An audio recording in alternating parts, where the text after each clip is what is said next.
Okay, I'm here with Nathan from DigitalGnosis. I saw his channel recently when he had a discussion with John Vervaeke, which I always follow. I think Vervaeke is a genius personally, so I'm keen to follow his discussions. And you find a lot of really interesting people if you do that. But in any case, I'd like to ask Nathan where he's coming from. As I understand it, he was a Christian for a time and then deconverted, and now he talks with Christians from time to time and addresses like apologetics arguments and stuff like that. He is just wrapping up a master's in philosophy and is going into a PhD program, right? I just quit the PhD actually because I'm going to go back into industry to do software. But so yeah, I'm not no longer. I was a PhD student for a day, I think, and then decided it made better sense financially to go back into industry. Yeah, no question about that. So good luck on that. But what got you into philosophy in the first place? Like, was this through high school? Did you have a bachelor's in philosophy, or how'd that go for you? Yeah, I didn't have a bachelor's in philosophy. My undergraduate degree is in software engineering, actually, and I did a degree apprenticeship. So that meant I was working at a yeah. If you need to deal with that, don't worry. Um, yeah, so that meant I was working 4 days a week at a defense company for 4 years, and then on day release, I was going to university to do this degree.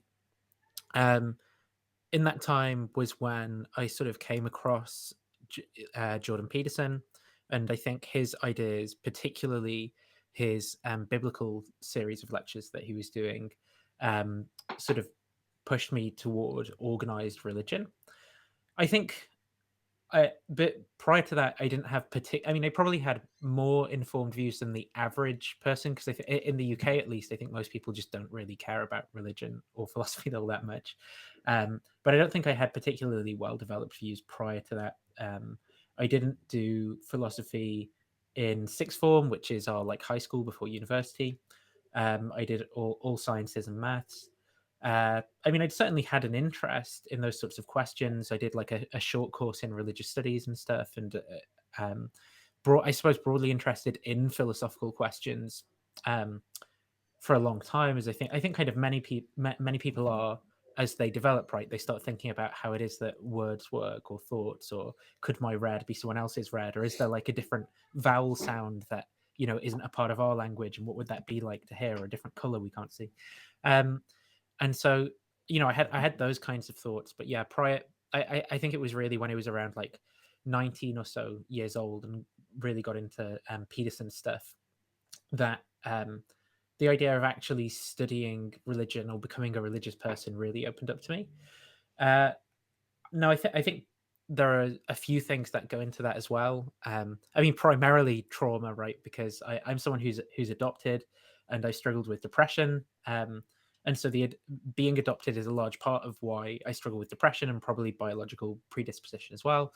And I had a few things happen in my life around that time as well, such as snapping ACLs in both of my knees and meeting my biological mum for the first time. All of this in that kind of final year of high school before deciding whether to go to university or what to do. So I think all of this instability. Plus, you Um, live in England. That has to be factored in too. So yeah, that was difficult too. So I think all of this instability sort of left me in a position as like a young adult or someone on the precipice of adulthood, sort of thinking, well, like how do I make sense of life? Like, what's the purpose of this? And there was certainly, very like suicidal for periods, and um, I don't know if I don't know if it I would say that religion was like a coping mechanism for that, but I think that having, I was really looking for some kind of framework that could provide me with answers as to like how to live or how to make sense of my suffering and stuff like that. And so I think someone like Peterson, who is providing, this really um sort of powerful and emotional message, about the importance of life and the importance of bearing your suffering, and that you matter, and as a young man who might feel disenfranchised and rejected maybe by society, I think a lot of that stuff really appealed to me. Um, and so as I was recovering after those ACL surgeries, I really went, down the kind of Peterson rabbit hole, as it were. And then that changed what my kind of recommendations were in the YouTube algorithm, I suppose. And I also started reading more as well around that time. So this is while I was doing that degree apprenticeship. Then, like I read Augustine's Confessions, right?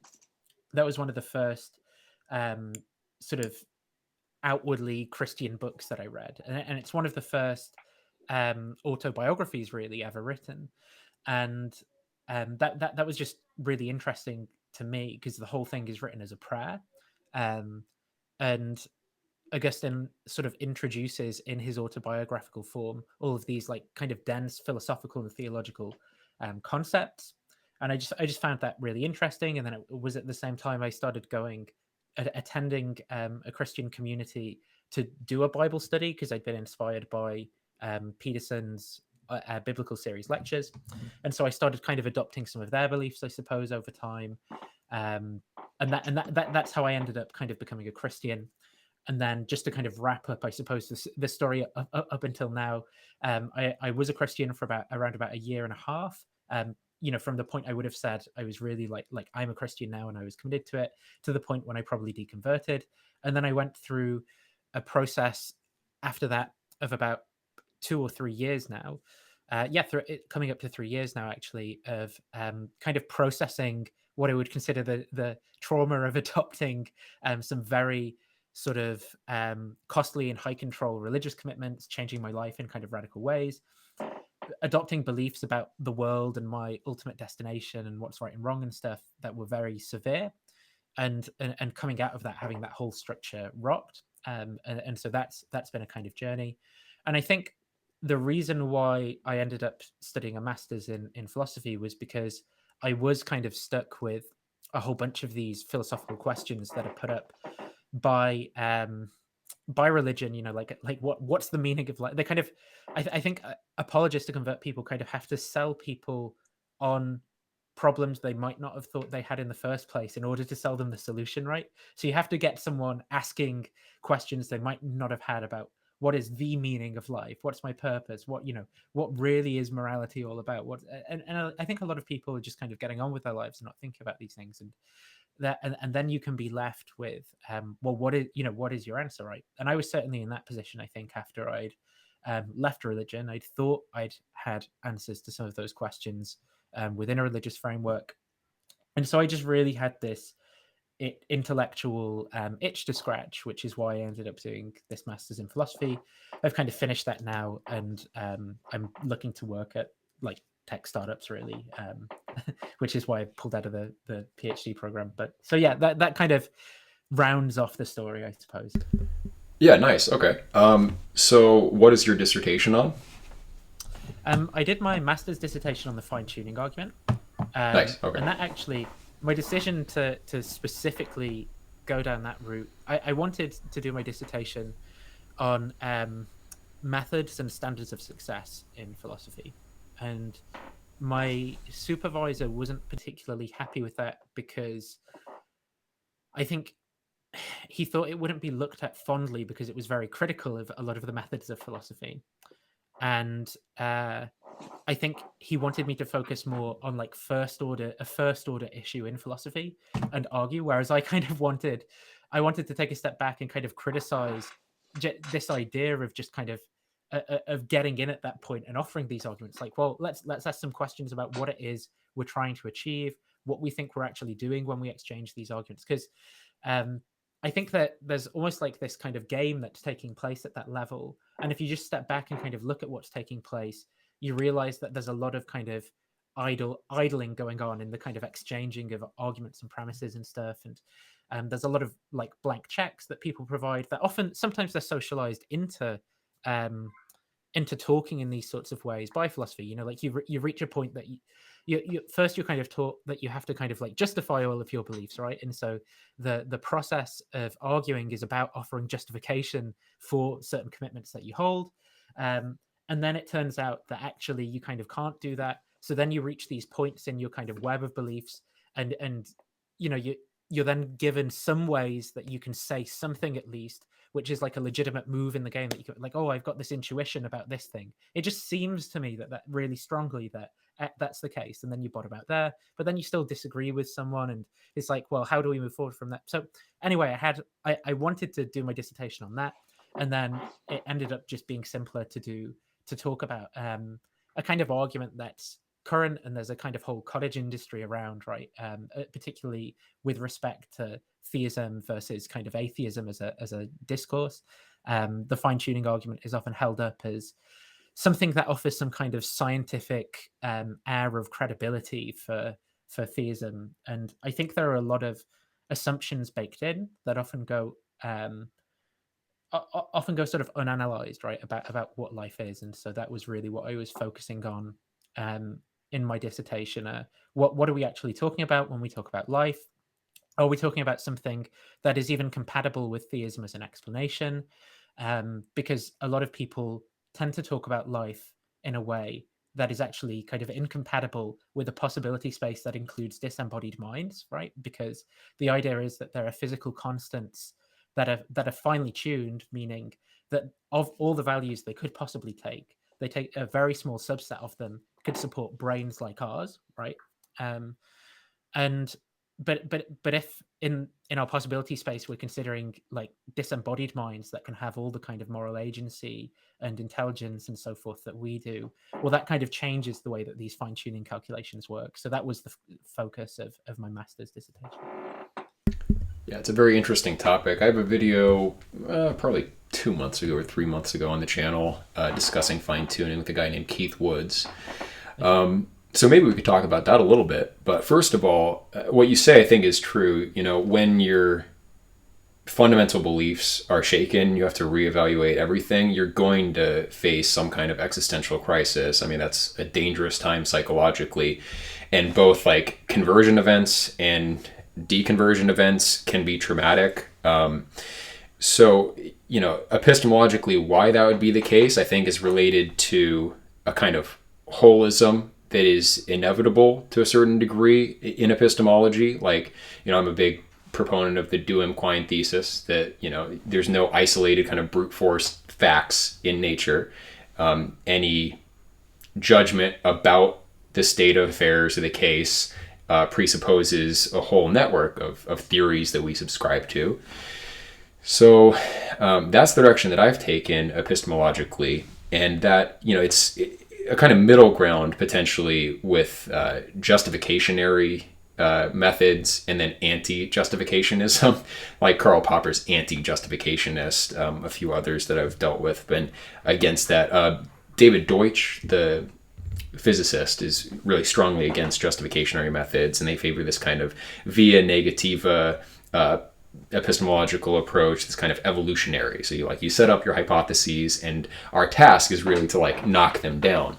And there's real power there, but at the same time, viewed in the context of holism, there's no such thing as a brute force rejection of a theory either. So to reject a hypothesis is to rely on theories that will have to have some kind of justificationary basis at some level. It can't be via negativa all the way down, in my opinion. But what have you come to in that respect? Like, where do you fall, roughly speaking, in epistemology? Yeah, so in terms of like formal philosophy at the minute, I sort of reject the whole thing, right? I mean, it depends. I think it depends on people's desires. If people enjoy having a discussion about the conceptual analysis of words like knowledge and things like that, then I'm happy for them to do it. But I just sort of enjoy other things a lot more. And I think the whole thing is just a very specific sort of game that philosophers are playing who enjoy that sort of thing, which is taking a whole set of ordinary words that we all know how to use, like belief and knowledge, and then applying the methods of philosophy to the use of those words. Now, if I'm playing that game, the set of commitments I will take, tend to be a kind of Quinean holism. I say a kind of because it's a sort of close. My view is a close relative, which is Wittgensteinian hinge epistemology. So basically, I believe that our beliefs are networked, or that's the best way of modeling them is as a kind of network, right? And in that network or graph, however you want to talk about it, some nodes have higher degrees, which would be to say that some are more foundational, not foundational in the sense of like a foundationalist epistemology, which is saying that there's either some kind of like incorrigible belief, that's to say it can't be doubted, or it really latches onto the way that the world is, indubitably is something, and we can be certain of that. But what I'm saying when I say it's foundational is I just mean it's something that can change, that can move, but pretty much everything else in the belief system sort of moves around that thing, right? And those are what are called the hinges by Wittgenstein. And a good sort of metaphor that he gives is like a riverbed and the river. So you might think of, the river as these sort of more inconsequential beliefs, and the riverbed as those more foundational beliefs, right? So they do move over time. The river as it flows through kind of interacts with the riverbed and moves it around a bit, but that's going to take more time. So in the case of something like a belief in God, right, I think that would be a good candidate for a kind of hinge commitment that's going to inform a lot of someone's other beliefs. Now that can change over time, but the way that generally isn't going to just be like the way that I don't know, you might believe that buying an iPhone versus a Samsung, right, is the best decision for you, and that might be kind of more inconsequential and might just flip. You might just change your mind about that from one day to the next.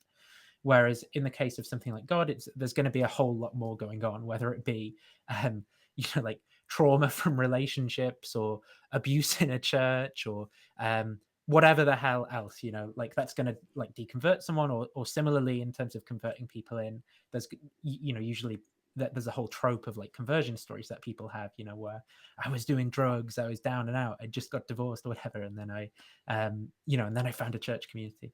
And so I think that broadly speaking, the way that those hinge commitments change is pretty weird, and it's not, people are generally not reasoned at, but also the hinge commitments are things that generally don't stand in a place of justification. So that's to say, if someone asks me for justification for one of my hinge commitments, then I mean I could sort of tell you a story there, right? I could bunch together some premises that would be to say like nodes in the graph that are connected to that thing, but actually the commitment itself, the hinge, is something that's believed more closely than the justification I would be offering you for it. It's sort of like if if you ask me why I believe I have two hands or something, right?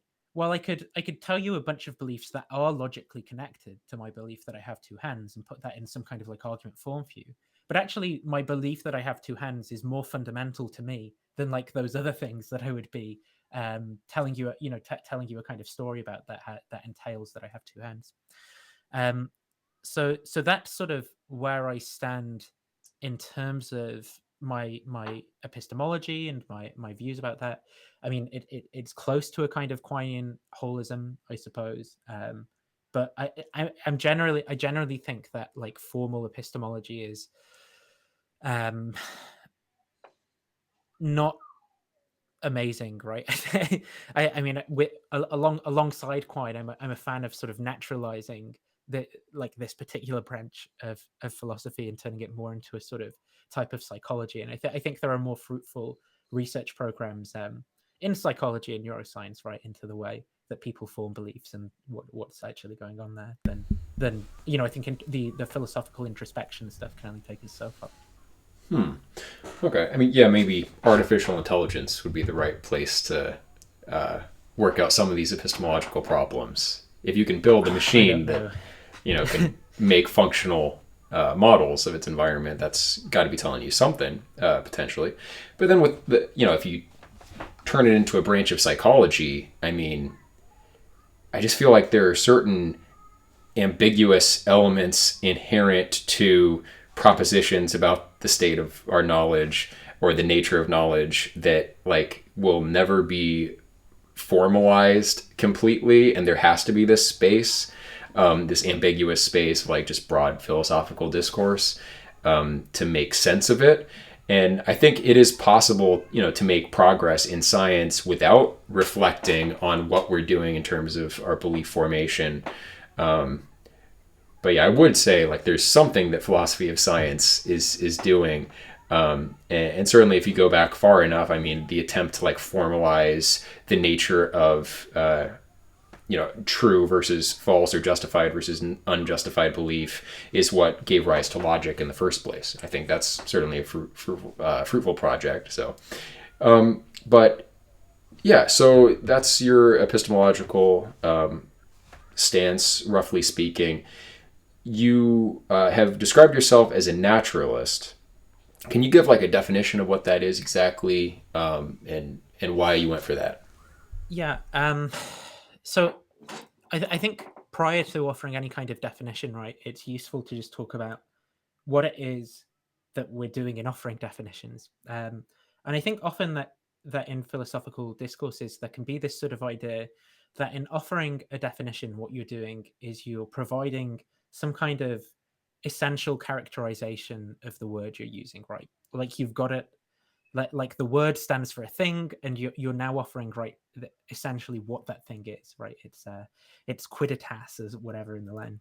So usually that's not what I take myself to be doing when I offer definitions. Um, I'm like in an ordinary sort of context, like now, when I provide someone with a definition, I'm just trying to help them understand how I'm using a word, right? And I think there's something similar going on, when people write dictionaries, right? Like they define words in certain ways, so people who are unsure how to use words can sort of figure out how to use them. And so whenever I hear people just in philosophical discussions talk about definitions, I want to be wary of what people think's going on when a definition is being offered. So now, yeah, when I use the word naturalist, basically I'm using that word just to distinguish myself from a variety of positions that I disagree with, right? So I think it's very hard to characterize like what naturalism actually is.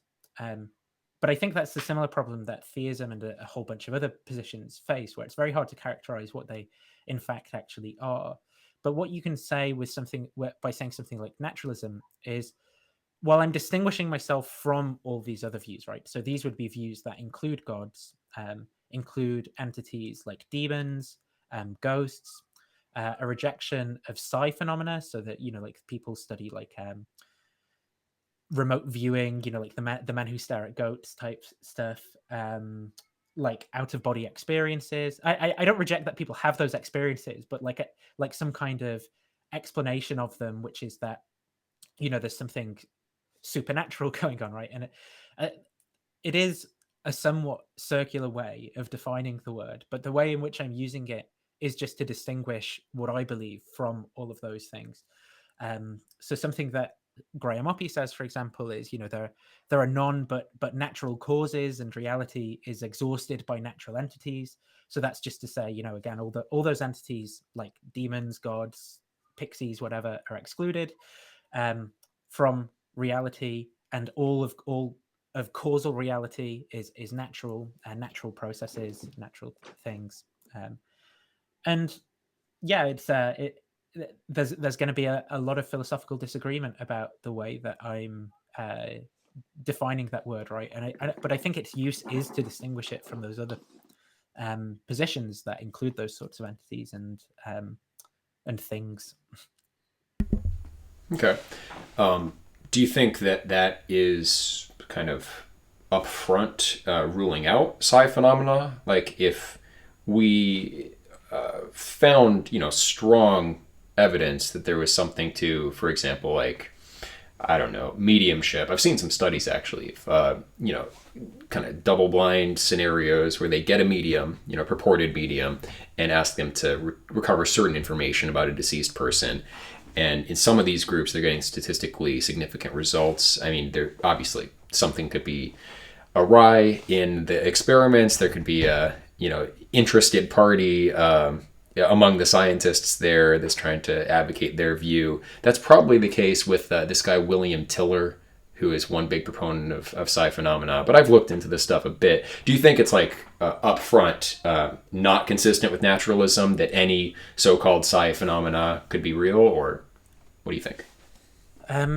So obviously, there are people who are using the word naturalism in different ways to me, right? Which might include some of those things. Now, for me, if something like, for example, if the mind is non-physical, because I use physicalism and naturalism interchangeably, really, and a lot of people don't do that.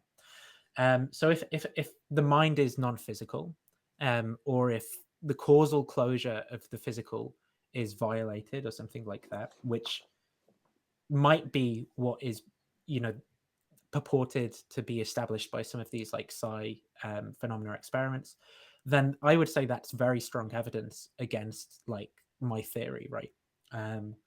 So there could be some psi phenomena which would fit in my type of naturalism, but I think there are certain things that they would have to be consistent with, right? So I'd have to be able to understand how that fits with like the causal closure of the physical. So if there was some kind of, or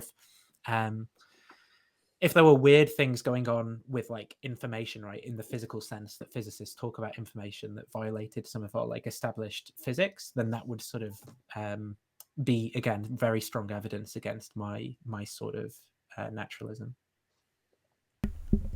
Okay. Could you define nature just real quick? Like, what do you mean by that's the physical? Yeah. So I guess I mean all of reality, but that's not very useful. So maybe it's best to talk about how am I thinking about reality, right?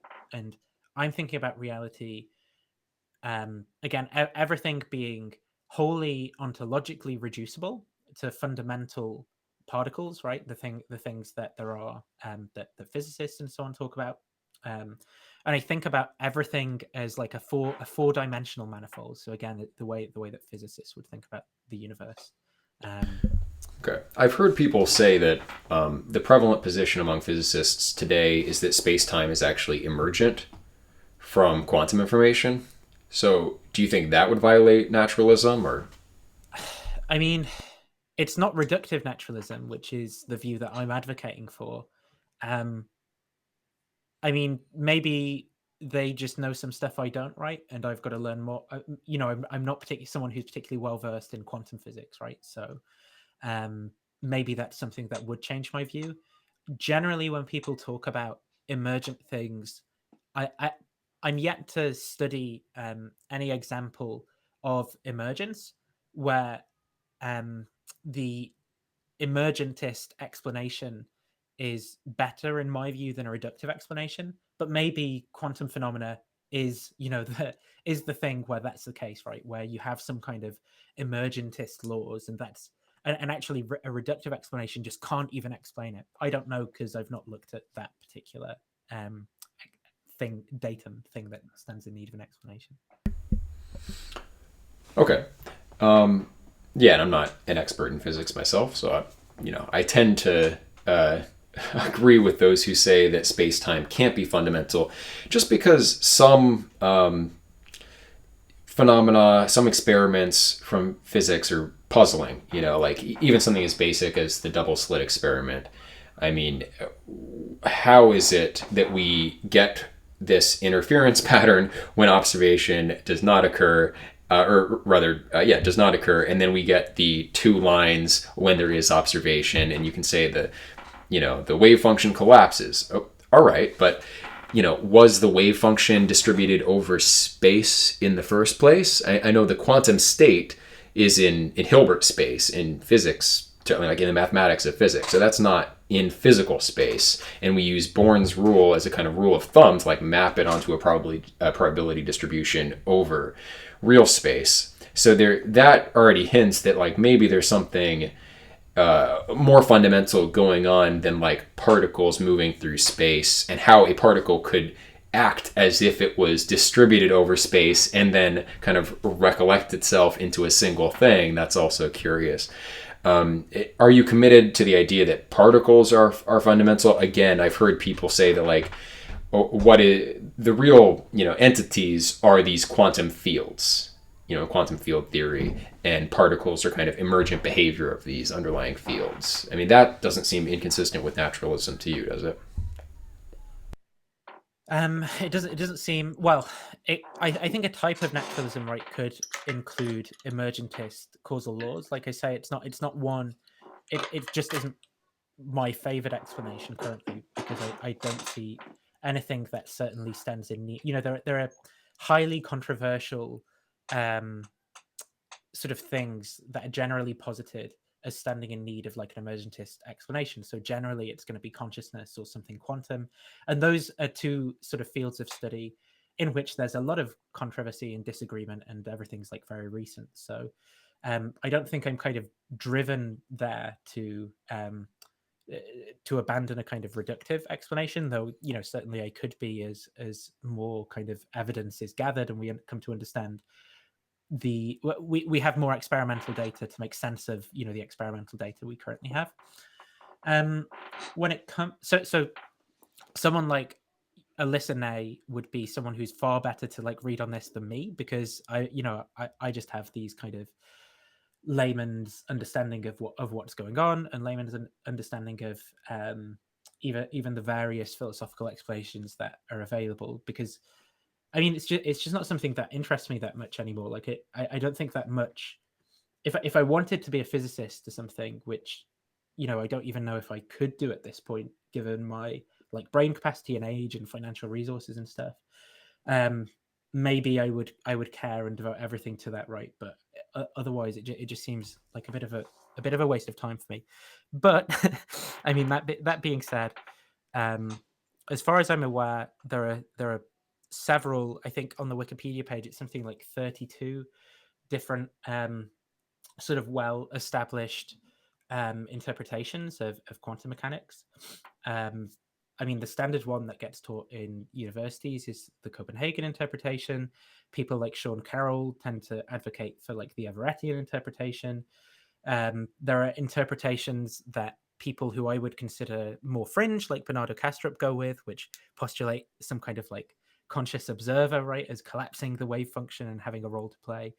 There are other theories which are more kind of like quantum Bayesianism, right, which says that the kind of the probabilistic distribution that we're talking about is more a product of our uncertainty of what's going on there rather than something else. And I just think that we need to find out more, right? Because so all of these different explanations are empirically adequate in the sense that they make all of the predictions that are that we have experimental data for. If they didn't, then they would be ruled out as explanations.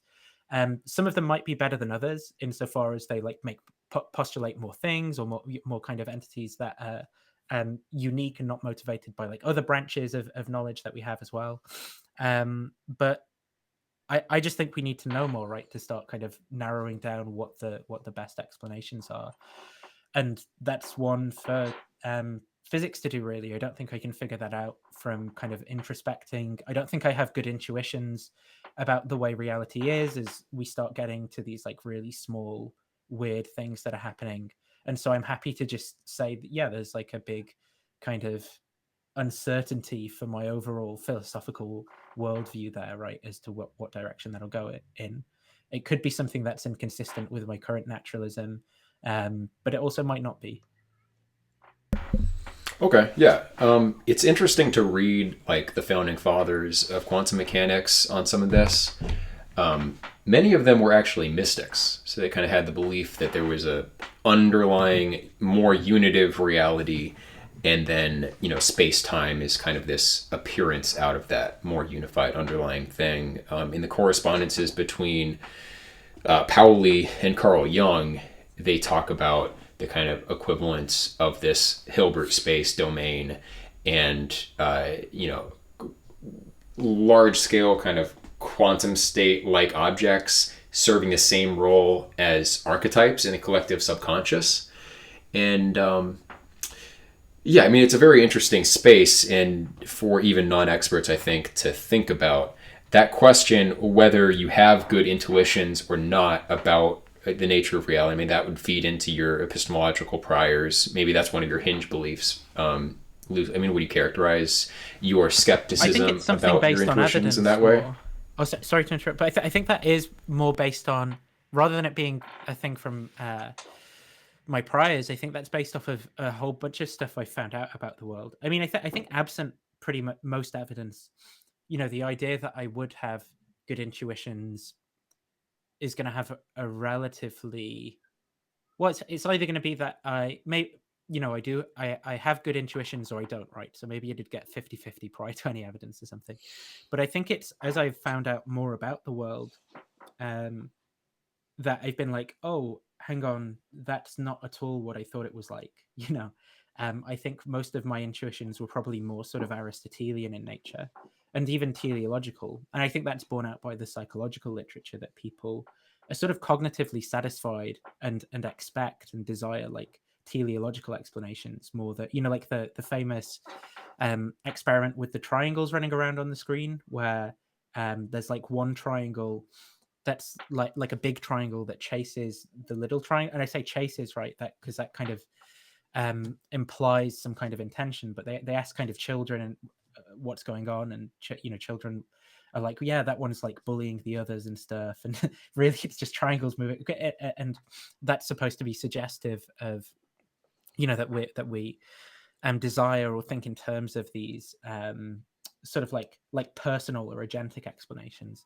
And there's a lot of like cognitive science research in religion and the origins of religious belief as well that sort of substantiate that. And obviously there are all sorts of problems you can talk about with the psychological research, and that's one for people who actually actively research in that area, I guess.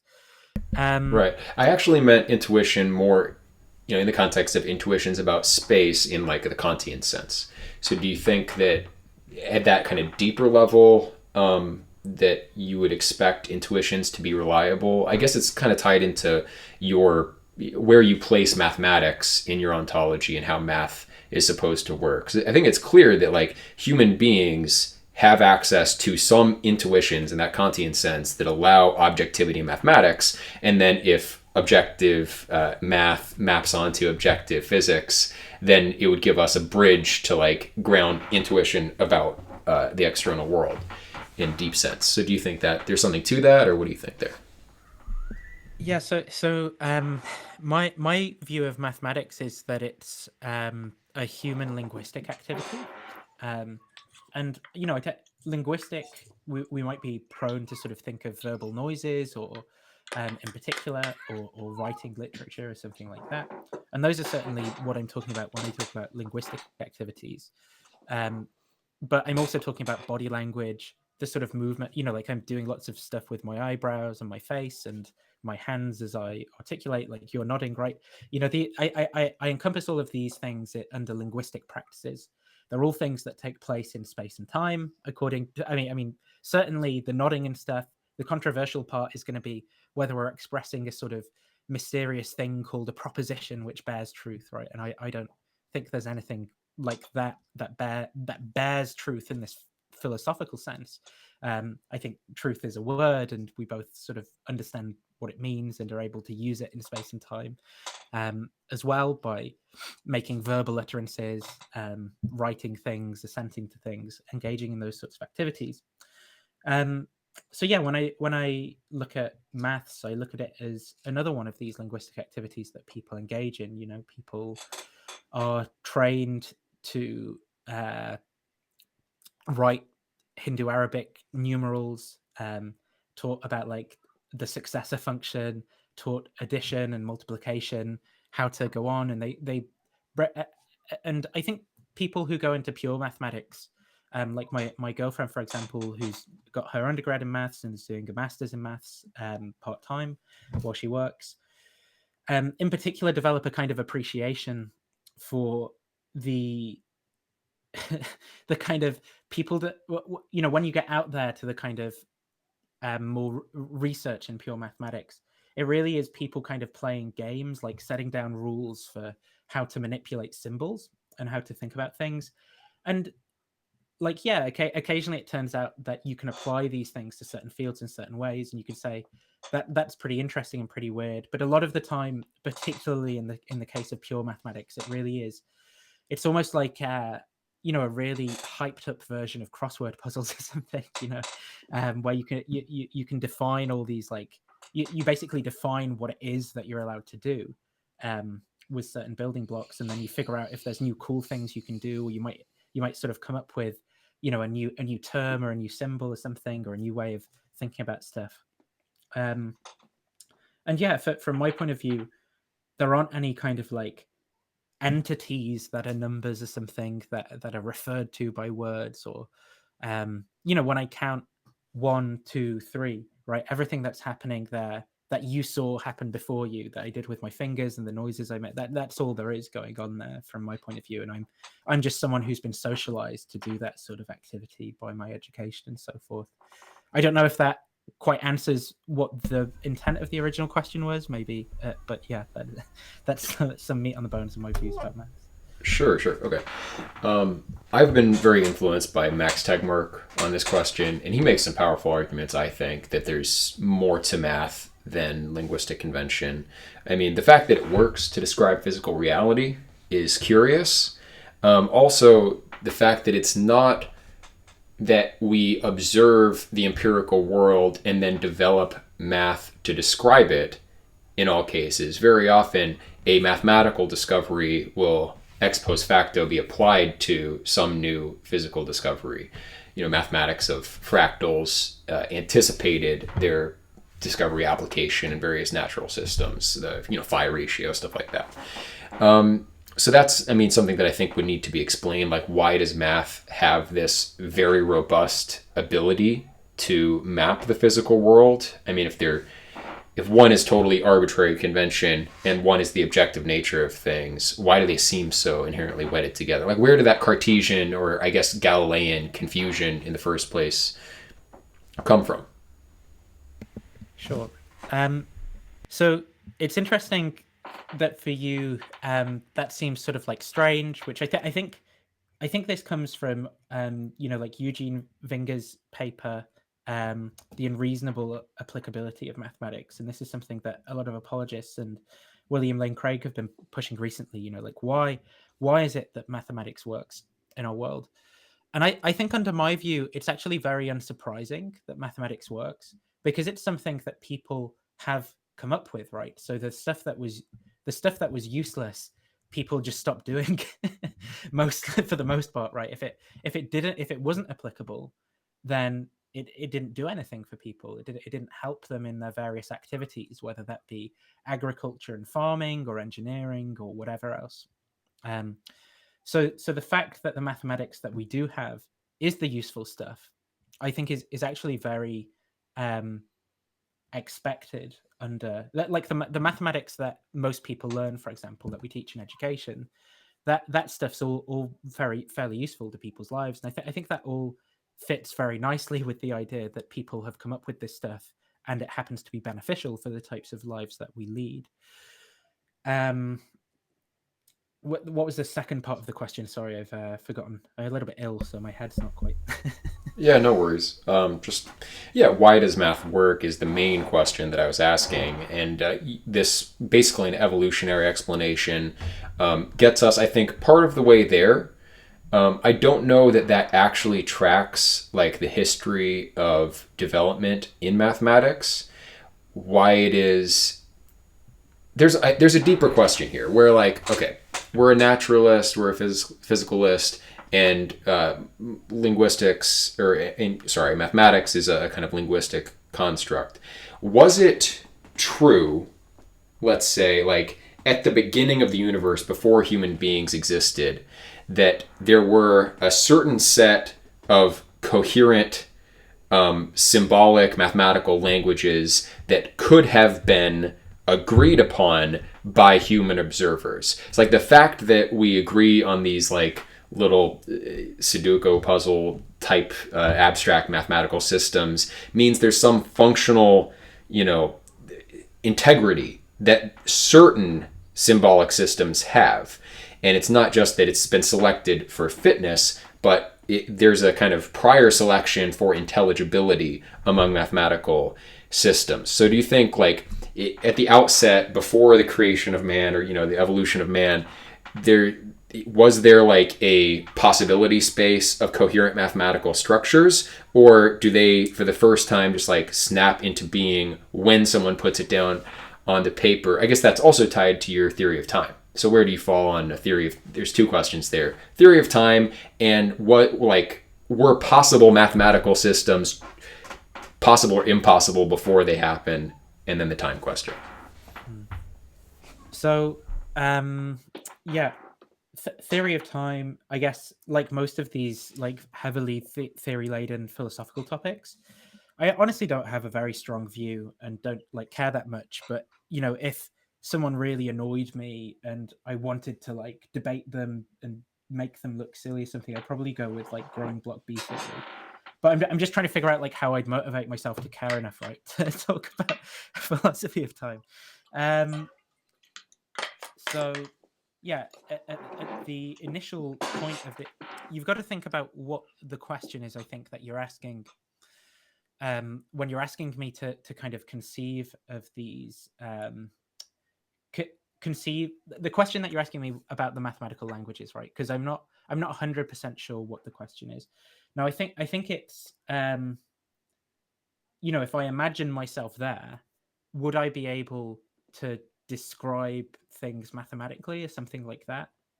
I mean, I guess I'm just not Okay, sure. yeah, I'll just reiterate the question real Yeah. quick. So, in fact, certain mathematical languages are functional. Like if I write down random scribbles, that doesn't amount to a coherent symbolic language that mathematicians can use and agree upon.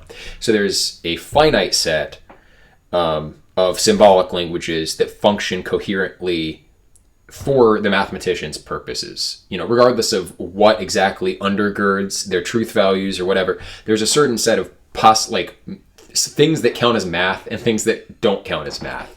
It seems like, was that true before math developed? Like before, I know that there was geometry before Euclid, but whatever. Before Euclid, like, set down the axioms and developed the system, was there like what he could have feasibly done and what he could not have feasibly done in terms of developing workable mathematics? Yeah, I think I understand the question a bit better now. So, so if someone, for us as English speakers, what mathematics means is a particular, like, so we wouldn't call someone with a blue light, right? Imagine I had a blue torch and I was just like flashing it every so often, right? We wouldn't call that maths, because that's just not how we understand the word maths as competent English speakers. So if someone who's similarly trained in English in the same way that we are were to sort of observe the start of the universe, right, and look at it, they probably would be saying, yeah, there's no maths there, but it could be described mathematically still, right? But there's no one doing maths. There's no one engaging in this activity. But then there's sort of this separate question of, would it be possible for us to include other activities in what we call maths? And then I think it is, right. So then there are some cases that are more clear. So we can see, for example, as things like I don't know, take like graph theory or something, have been incorporated into mathematics. Well, that's very different to sort of arithmetic. So maybe there are some things that are kind of similar, right, that you might see in computer science now, where you go, well, yeah, that's sort of, it doesn't look like traditional maths, but I can see how that sort of is maths, so could be included. But I want to say that actually any radical activity, so long as we were to sort of agree that it belonged, to maths, and we would truly say, yeah, that's maths. And I think it's just a matter of familiarity, right, and what we were kind of happy to say. And our reasons for doing so could be numerous. It could be like social pressure, it could be just what we were taught in school or whatever. But I think there's no reason that, like, people every so often going and like waving a pen around, right, couldn't be what we call maths. And the meaning of the word could encompass that activity for us as well. And that, it's just because.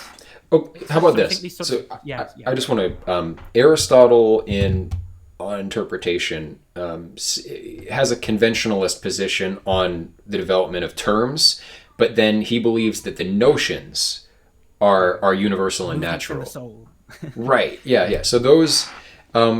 Sure, we could use math as a term to designate anything, but isn't there a natural notion of mathematics? Like any intelligent species would come up with the natural numbers. It's not like a wholly arbitrary human invention. It depends. So, I mean, it depends on the biology of that species for me as to whether it would be possible for them to participate in the same mathematical activities that we do, I don't think it's sort of inevitable or even more likely that they would share the same mathematical activities that we do. I mean, you need to build a lot more into the question, I think, to kind of make sense of it.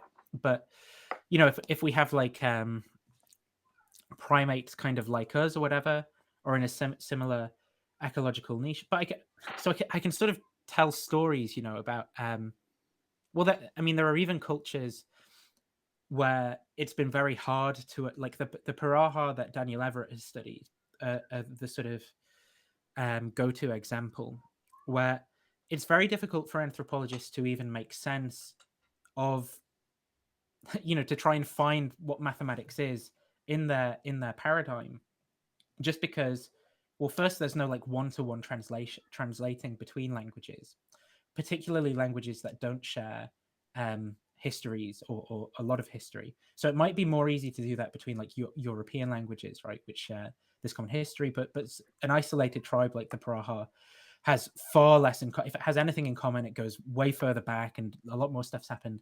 So it's not like you can go, okay, well, what does mathematics translate to? Right, that's kind of difficult. But then also it turns out, once you think you have got a grasp of what's going on when they engage in various activities, it's like they count 1, 2, 3, many, many, many, many, and that's how their like linguistic practice functions. It's not clear that they have the same like arithmetic operators as we do and stuff like that. Now, they can be, obviously, I think, be trained to participate in our mathematical activities. And maybe you could say, well, our mathematical activities are better because they're more useful. They enable us to have these like massive economies, which mean we can have like, more calories and food and stuff and computers to do more fun things. So people can be trained to have, and you could say their discourse is like worse, right? Because it doesn't lead to these things. Maybe it would if it scaled up, who knows? But I just think they're different. I don't think like one is really attaching to the way reality is, and one isn't like attaching to the way reality is. I think I look at them as just things that like biological organisms like ourselves can learn to do, which can be useful for particular ends in particular ecological niches, right? So counting in the way that English people do has been very useful for me throughout my life. My training in that has been less useful when I've had some tasks as a software engineer where I've had to count in like hexadecimal or something, and maybe my intuitions about what's going on with numbers in base 10 are all weird and thrown on the head all of a sudden, and I have to socialize myself into a new kind of practice. But yeah, I don't think there's any particular like entered, like in my view, there aren't like propositions or something before the mind, like, or anything like mathematical propositions which are being grasped mentally and that we're really attaching into. And like, the Piraha, when they say whatever they say, I say the first three numbers, but I mean that's kind of sloppy, right? Because it isn't even like 1, 2, 3. Yeah, and again, for me, I would say, this whole, even the whole project that philosophers have of then trying to like reduce mathematics to like set theory or logic or something like that. I mean, again, that's one of those things you can do if it's interesting. Maybe there'll be some practical stuff that falls out of the attempt to do that, but it's not. I don't think. I think we're sort of like building the raft as we go along when we do that. I don't think we're like really finding out something significant about the world out there, though the stuff we come up with might be able to be applied to stuff out there in very useful ways. Like, but a bunch of the weird stuff in pure maths, again, the stuff that tends to hang around because it has these applications, can be applied in these, I don't know, weird examples when people are running like massive Kubernetes clusters or something, and they want to figure out how they scale their applications and stuff. Oh, all of a sudden, yeah, like this weird bit of esoteric graph theory or something is really useful all of a sudden, and now that's something that more people know about than did. Yeah. Yeah, I don't know. It seems like if it was as arbitrary as you seem to be characterizing it, then we would have like multiple sets of fully coherent, consistent number theories. but we don't. I mean, there are elements of number theory that are debatable and people have different ideas, but like which numbers are prime is not one of those issues. And like everyone agrees with certain properties of numbers, no matter, there's no coherent alternative. So it makes it seem like it's natural because of that, right? So when you're asking a question like which numbers are prime, you're already assuming the linguistic practices, or on my view, linguistic practices of our mathematics, right?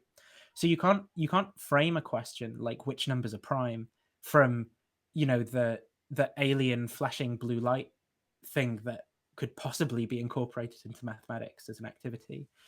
That might turn out to be very useful for Google if they knew about it. if their software engineers were able to do the flashing blue light alien thingy, then they'd have all sorts of intuitions that'd be very useful or something.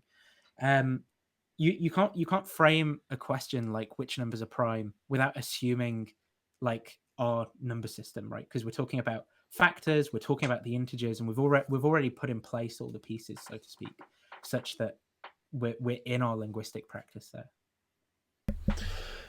Okay.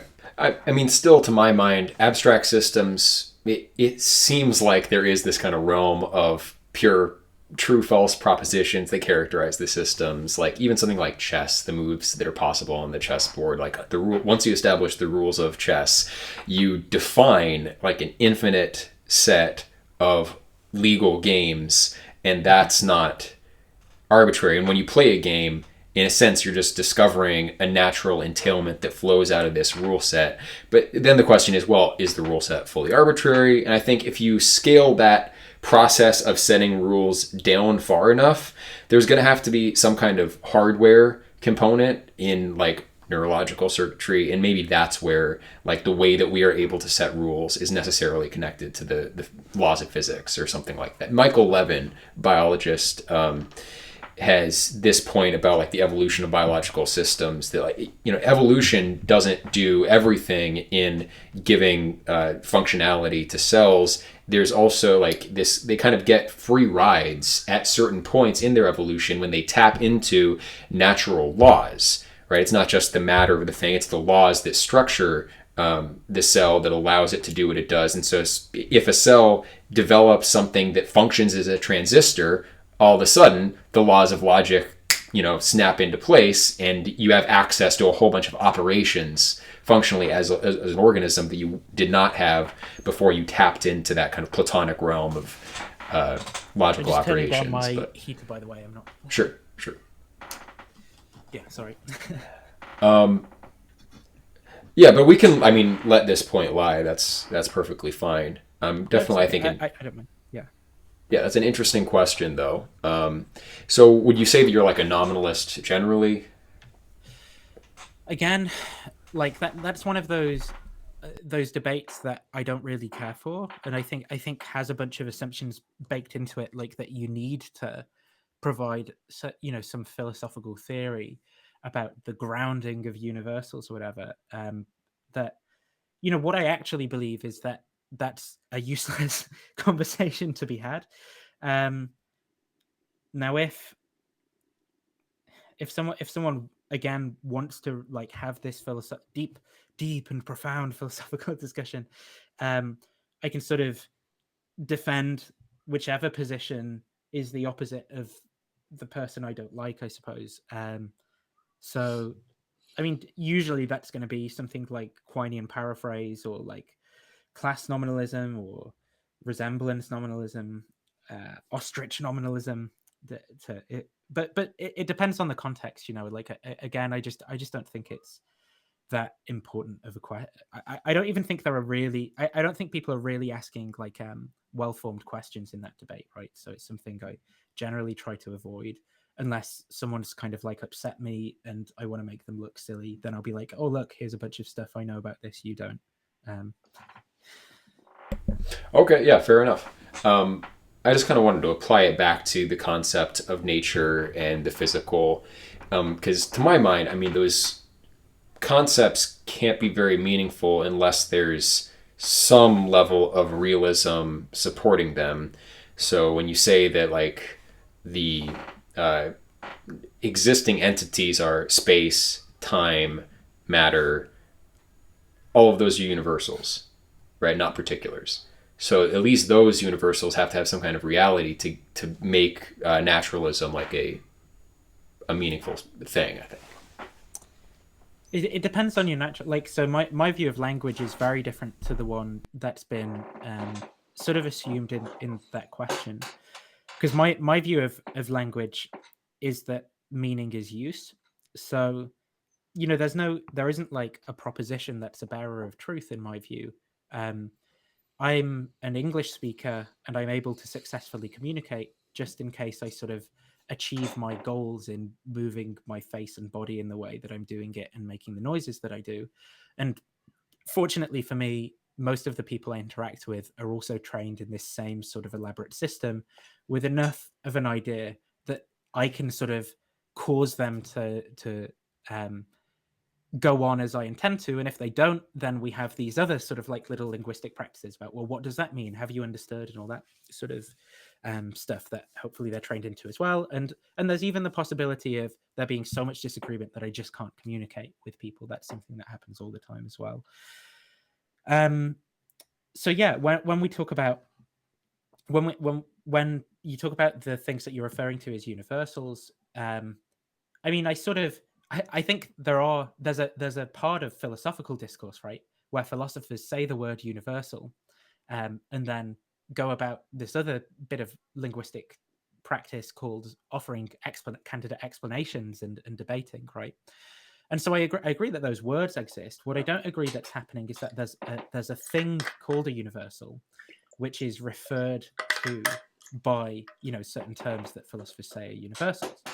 Now, supposing I did accept that, then what I could do is talk about the philosophical debate, which I hate so much, which is basically a question of grounding relations, right? So grounding relations are supposed to be relations of what's more fundamental to what in reality. And so the views that broadly fall under Platonism or Aristotelianism are going to say that universals are our talk of universals is grounded in the universals themselves. And then there's a kind of alternative set of views which will say that our talk of universals is actually grounded in the particulars that they're instantiated in some sense, right? And so there are various disagreements then that people can have. So you can talk about, well, okay, here's a potential view that there are classes, resemblance classes of particular things, and I can, as it were, construct my categories out of those resemblance classes. Now that doesn't commit me to some like spooky entity that I can't really tell you about how it exists and why it's completely different from everything else and why it violates like the laws of physics and stuff. And so maybe that's one way of comparing explanations that's better. Another way of doing it is like the Quinean paraphrase way, right? Where you say what people are doing is really paraphrase for, and then insert some kind of like logical mumbo jumbo. There is some X such that X is, has property C or something. Or F is the typical one that philosophers go with. You can be an ostrich nominalist, apparently, where you just bury your head in the sand and don't offer any explanation, but you promise nominalism is true. That's apparently an available position. You can be a trope theorist. Oh, where there are, what are there? Thin and thick tropes or something like that. Tropes which have the property or tropes which instantiate the property. And basically you just create some new words and that's meant to sort of explain stuff somehow. And even a lot of theists like go for this. Like this is what Joshua Sijwadi goes for. And he even builds a whole argument for God out of this, saying that, like God is like the ultimate trope or something. Like I say, for me, all of that stuff is just like gibberish nonsense. And I'm like, that's just not how I just reject the framing of the question in the first place. From my point of view, what's happening is just that people are using words as they've been trained to do, and that's a thing that takes place in space or time. I don't have to explain some like process of referring or some kind of entity that means something and attaches to all particular instances of something. because my explanation is just fully in terms of the linguistic practices of English speakers, or whatever other language we might be talking about. Okay. Specifically, the way we talk about like fundamental reality, if you're a reductive naturalist, that fundamental reality is space-time causality, basically. And it seems like the way that we talk about it, these concepts functionally treat them as universals. Like space isn't a particular space. Space is something that's distributed in many particular instantiations. There's this space, this time, that time, and then there's time and space. And also, like, if you believe in the quantum fields model, quantum field theory, and just kind of the standard model, then there are these kind of undifferentiated energetic fields that instantiate in one place or another when the circumstances is right for it. Right. So that looks to me like some kind of layered kind of Platonist like ontology, where it's not like the bottom level isn't space time and all the objects in it. The bottom level would be, space, time, the gravitational field, the electromagnetic field, etc. So what do you think of that position? Like, do you is nature composed of pure particulars, or could there be like a finite set of quote unquote universals that have this ability to instantiate in particular places when the setting is right for them? So in answer to like, could there be? I mean, like, yeah, it's epistemically possible. Like, it's possible. I'm wrong, right? And some alternative philosophical view is correct. In terms of my view of what reality is made of, just all the stuff that physicists talk about, I'm happy to commit myself to, really, and say that reality is exhausted by that. And then in terms of like a question about why is there something in common to all of these, a plurality of things that are different, like something that's in common in a mind independent way or whatever, that would just be a question for physics. I mean, if it appears in a working model of physics, then yeah, sure, I'll ontologically commit myself to that. If it doesn't, and it remains a philosophical theory, then I don't see any need to commit myself to that. Okay, yeah.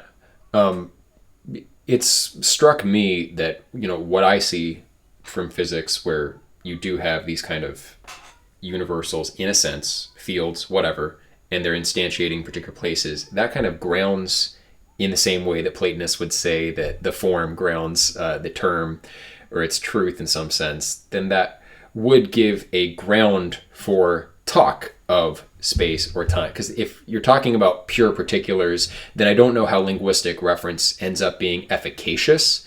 I don't think evolutionary explanations get us all the way there. It's not just that like whatever utterances happen to direct us in the right direction, won out and those mapped onto in some functional sense ultimate reality, but we're not talking about like concrete things with the terms, concrete universals rather. So for me, it's like, how do you ground?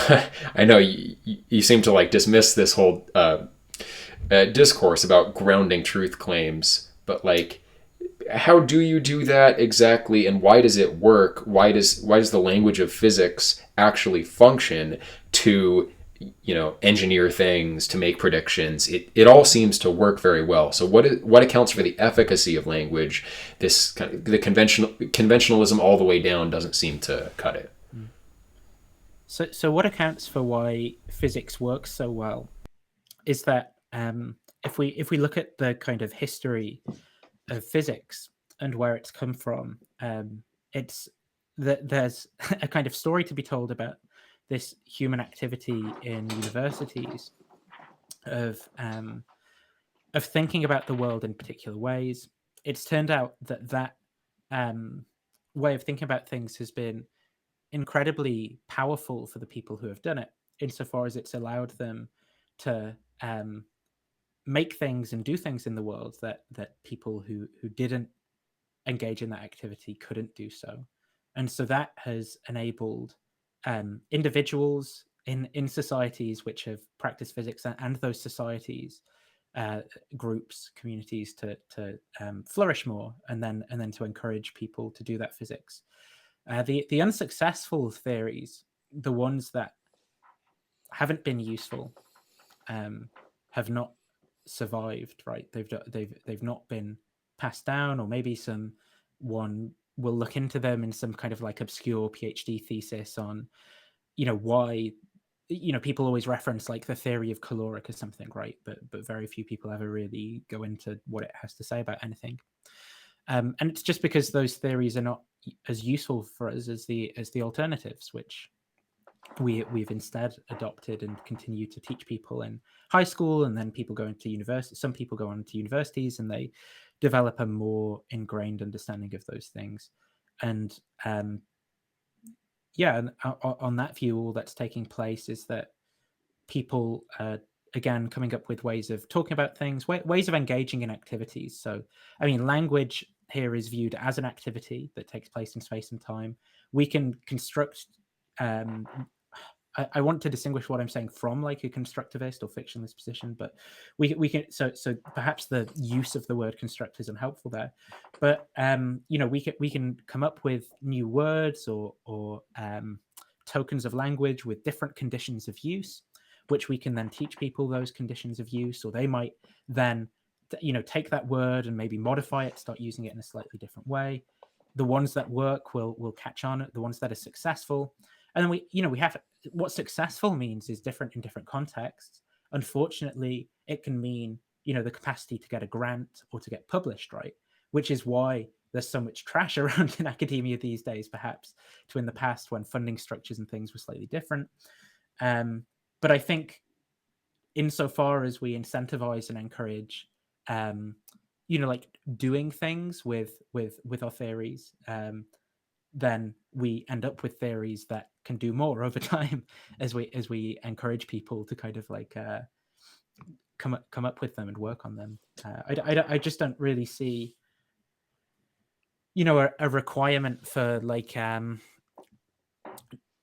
entities called propositions there, or things that bear truth, or even you talked about reference, right? There's nothing in my view that's like people. I can refer to things in the sense that I can say nouns, and what I mean by them might be a thing that I point to, but again, that's a whole activity. And I think we can get lost in this metaphor of the way that we tend to learn nouns by pointing at them and saying like mouse or pen or whatever, right? And then I think in the philosophical context, we sort of get confused and think that inwardly there must be this process of pointing going on when we use our words.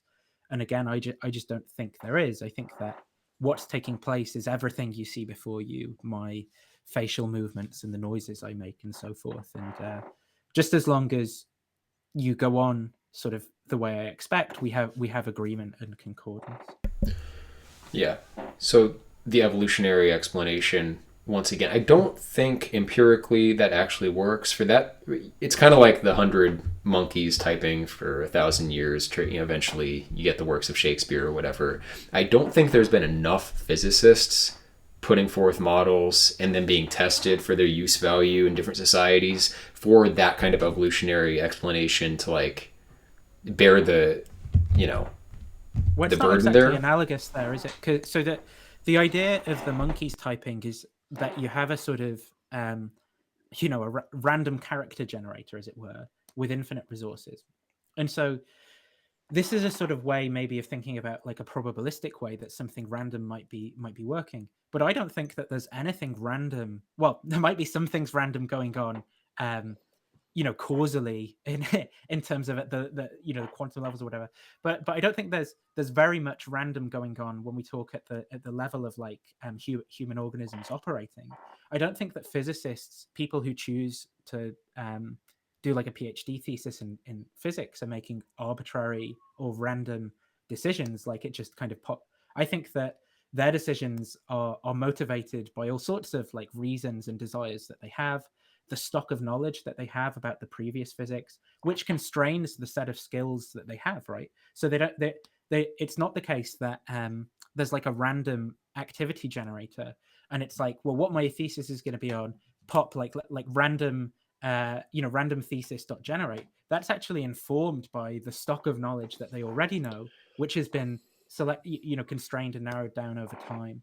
And then there are demands for like funding or what's interesting or whatever that also go into so it's very different, I think, from the idea of like there being a sort of random thesis generator and then just certain things stick around. I think that that there's kind of like a lot of constraints going on. Okay, yeah, that's fair. It's not like the monkeys, but I don't understand what it is about the behavior of those physicists that would allow them to perform better than the random number generator, unless in their introspection, in their thought of physical systems abstractly, there is some correspondence between the mental representation and the nature of the physical world. Like they have to have access to physical intuition in order to get past random chance. Because like a bunch of stuff happening in the past doesn't warrant itself.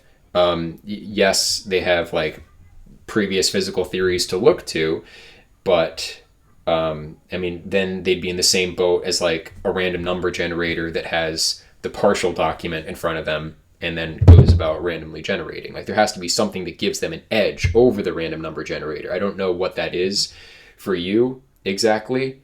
Also, I don't know what it is that like explains. So if the useful thing theories win out, I still don't quite understand what it is that makes them useful, what grounds their usefulness, why are these certain theories useful, Yeah. So I mean, for a large number of what we might call the more basic activities, I mean, it's literally death, right?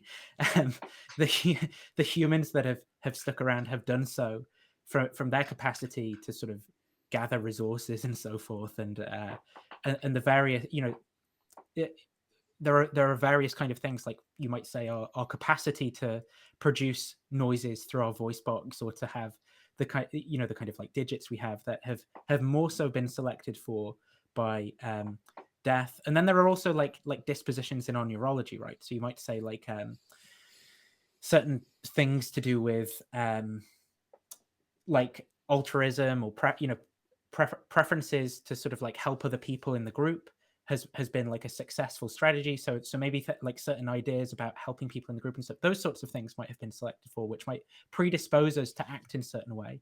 So that narrows down the possibility space from like literally anything to like what's physically possible for an organism like me, right? Then I think we also have other selection pressures which are created by societies and cultures. Cultures are sort of weird things insofar as it's not always exactly death which is being selected for, but there are all sorts of like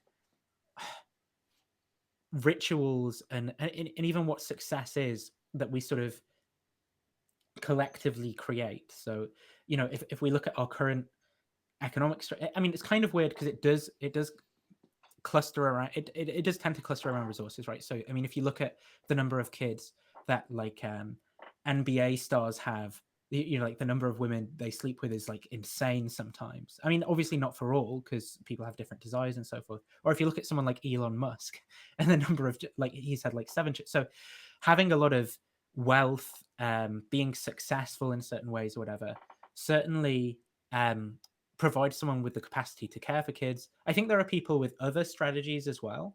And when I say strategy, I don't necessarily mean something that's conscious. Like I'm thinking, oh, I'm going to do this, but I just mean what the person is in fact doing.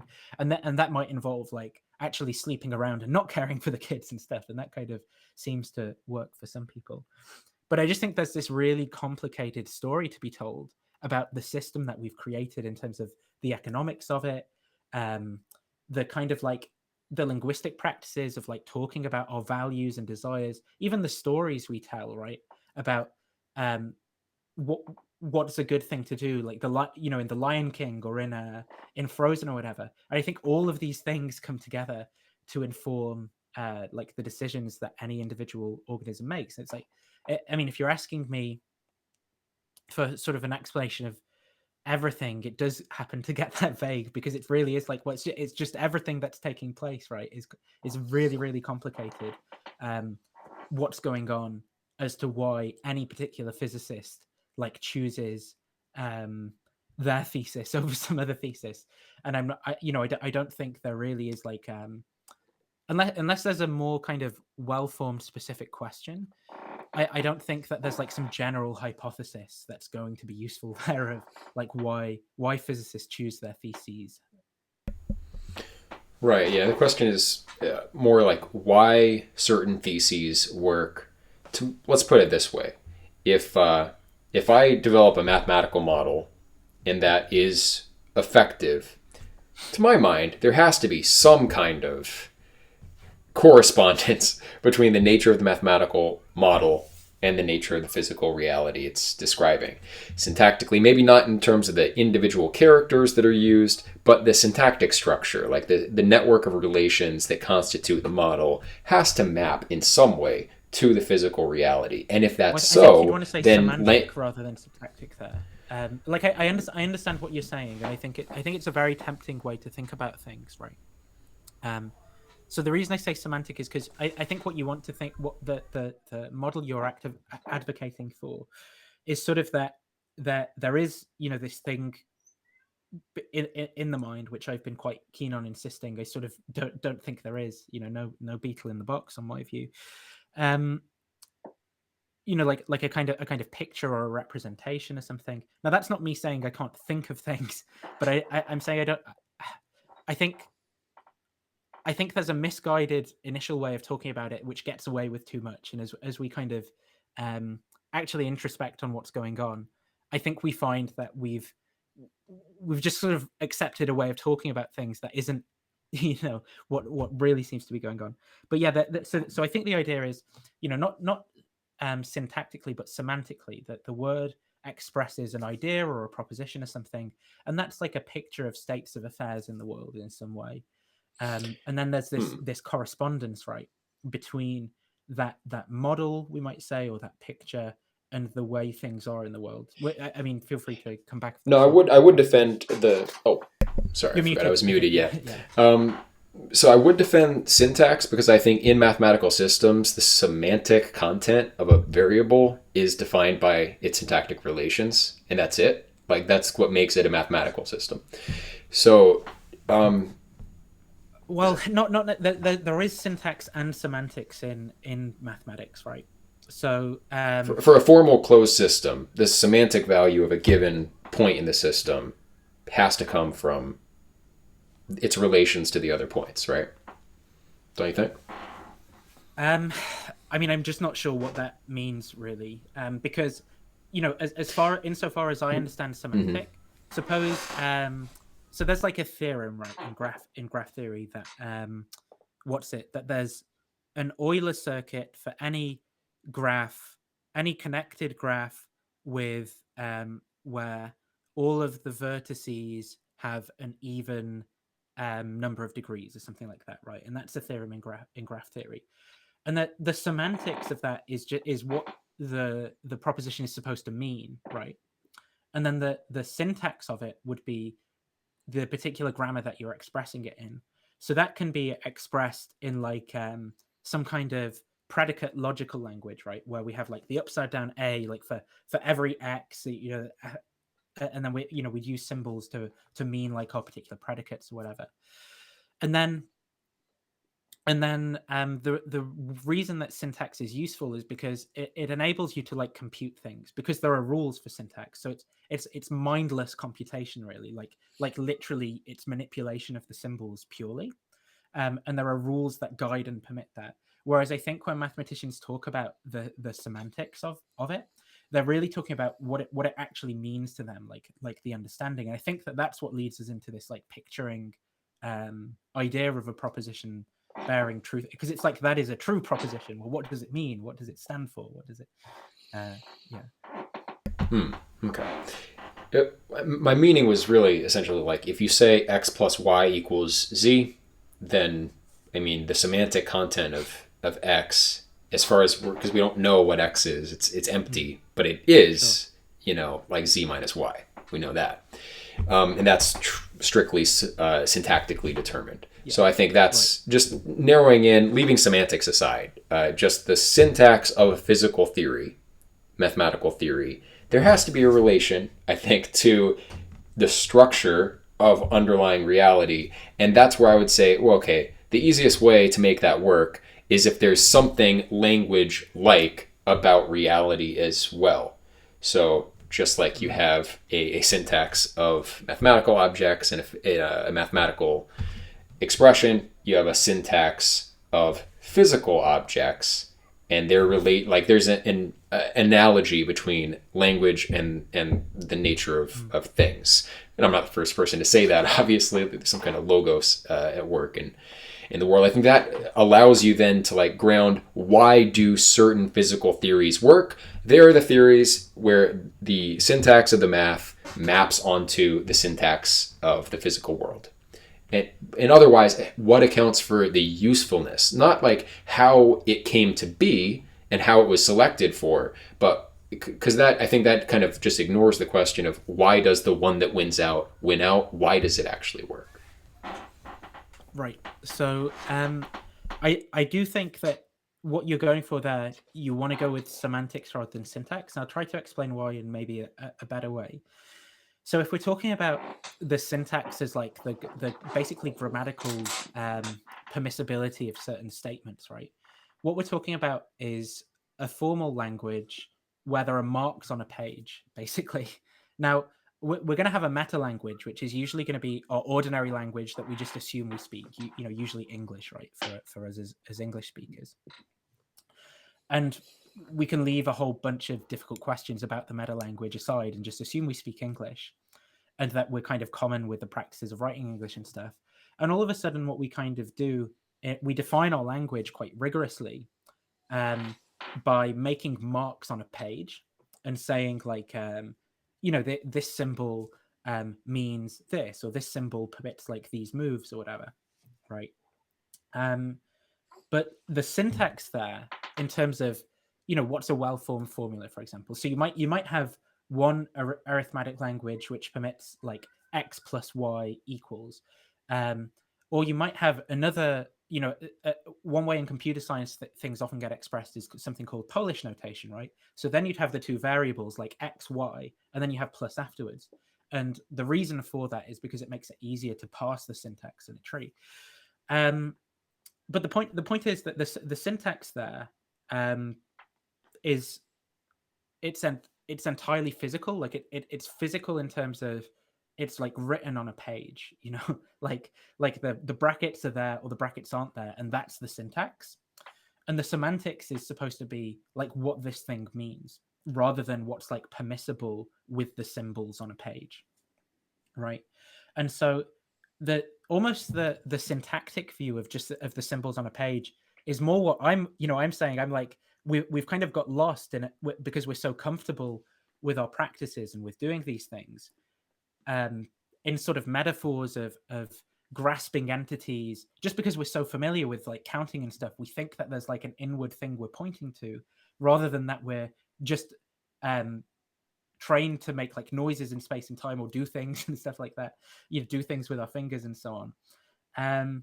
That's my view, right? Is almost like really reducing everything down to the syntax, whereas I think the semantic view is to say no, like this it means something, like it mean. And when I say means, I don't just mean people doing stuff successfully like you mean, Nathan. I mean it means something in that there's something grasped like before the mind, and that's like shared by everyone who understands this proposition or something. And that's something that's grasped has to like attach to the world in some way. So say if I say 1 + 1 = 2, and you understand that, and that's like true of something in the world, like there's some kind of correspondence between the thing that's grasped in my mind, like the statement 1 + 1 = 2, and the things that it's true of, like these two rocks, like there's one rock and another rock and they equal 2, or whatever. And that's that's what I would call like a picture theory. And I think that's where the disagreement is. And I think what you're saying is like, well, if what I'm saying is right and the universe is just made of like physical stuff, how is there room for like these different entities that there needs to be like these kind of relationships between, like the thing that's grasped in the mind, and even perhaps the like perspectival aspect of the grasping and that thing's relationship to like the rocks, right? I think that's what you're asking, if that helps to clarify the potential disagreement. Yeah, it's getting a little thorny, so I'm not even Okay. 100% on that. But Yeah, that's I right. would say, like, I'm concerned with okay, if the syntax is like possible operations that you can manipulate on the page or that you can manipulate on a computer chip, then I think it's strong evidence that physical reality has a syntactic structure and therefore is language-like in some respect. I guess I'm not really sure what that means, right? Because I take when I talk about syntax, I'm talking about the grammar of languages, and like what is a permissible construct of like symbols, where by symbols I mean like the little things that people make to use in languages, like impressions in clay, or perhaps like imprints or whatever. Um, Right. and so for reality to have a syntax, it just doesn't really, it's kind of like saying my table has a syntax, isn't, like it's just not the sort of thing that has a syntax. I don't really understand what it means to say reality has a I would syntax. say like a network of relationships between any abstract objects is syntactic. So like generalizing from grammar, physical objects, I think the relations that they have, permissible operations that they have, are syntactic in character, at least analogically. And so I wonder if that analogy between so-called physical syntax, as I'm terming it, and then linguistic syntax, if we could use that in a kind of pseudo Platonist or maybe fully Platonist sense to ground the truth of physics, because otherwise I'm still just kind of at a loss for like why a particular physical theory actually works, not how it was selected for, but like why does the use function. Yeah, I still think semantic might be. It could be that I'm misunderstanding you, right? But as I put the word like a syntactic relationship between our language and a Platonic form, I guess I just don't really understand. That doesn't really make sense to me. So like if so, two different languages, okay. In English, we indicate um, we indicate the direct and indirect object, and if you don't know what those are, I'll introduce them. But in English, we indicate them by where they are in the sentence. So I might say like Tom is taller than Sally, right? And we know who the one that's taller than is in English, because Tom is to the left of the is taller than, and Sally is to the right of the is taller than, right? Um, Whereas in a language like Greek, the direct and indirect object are actually indicated by inflection, which is like a different ending on the word.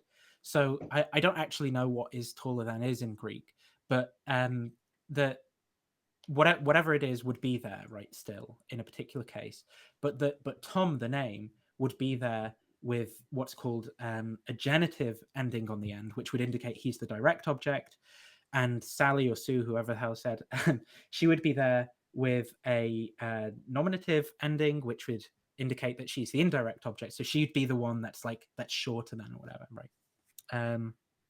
In that sentence, and so that's the syntax of the language, right? Defining that the different way that you express the direct or indirect object is with case endings in Greek, whereas it isn't in English. The syntax of English is that it's like the sentence structure. But if there's a meaning to those two sentences, right? Um, in the one in English and the one in Greek, that's shared by them both. That expresses some kind of like Platonic form or something, right? Of like this taller than relationship. Um, well, then it can't be the case that the syntax is shared between the Platonic form and the expression in language, because we have a different syntax, right, in both of those languages, and apparently the same, but the one Platonic form that's shared by the two expressions. So I think what we're talking about here is the semantics, which is supposedly what's expressed, or what's being expressed in language or what's meant by the sentence, and that the Platonic form or essence or whatever is like the that shares the semantics of what's expressed in language. I don't know if that Okay. helps clarify. Yeah, well, I'm not actually talking about Platonic forms. I'm more talking about the mathematicals, like the kind of second level beneath the forms, because those logoi would be the structuring principles of nature. Also, we have the same logoi in our mind for Platonists. So that's the specific like syntactic correspondence between the logoi of nature and like the laws of natural operations, and what, like what's permissible for objects in the world, same as what's permissible grammatically. That's kind of the analogy there. So that's why I'm calling that physical syntax what grounds the linguistic, like the validity of linguistic syntax. The semantics, I think probably an element of the forms has to come in there to ground ground the meaning for an individual, because we don't get a meaning unless there's a joining together of the many instances that appears in our minds. For something to be meaningful, I think that truly meaningful, like to function as a unit of meaning in our mind, there has to be some unity of the multiplicity, and that is the form that unites the many.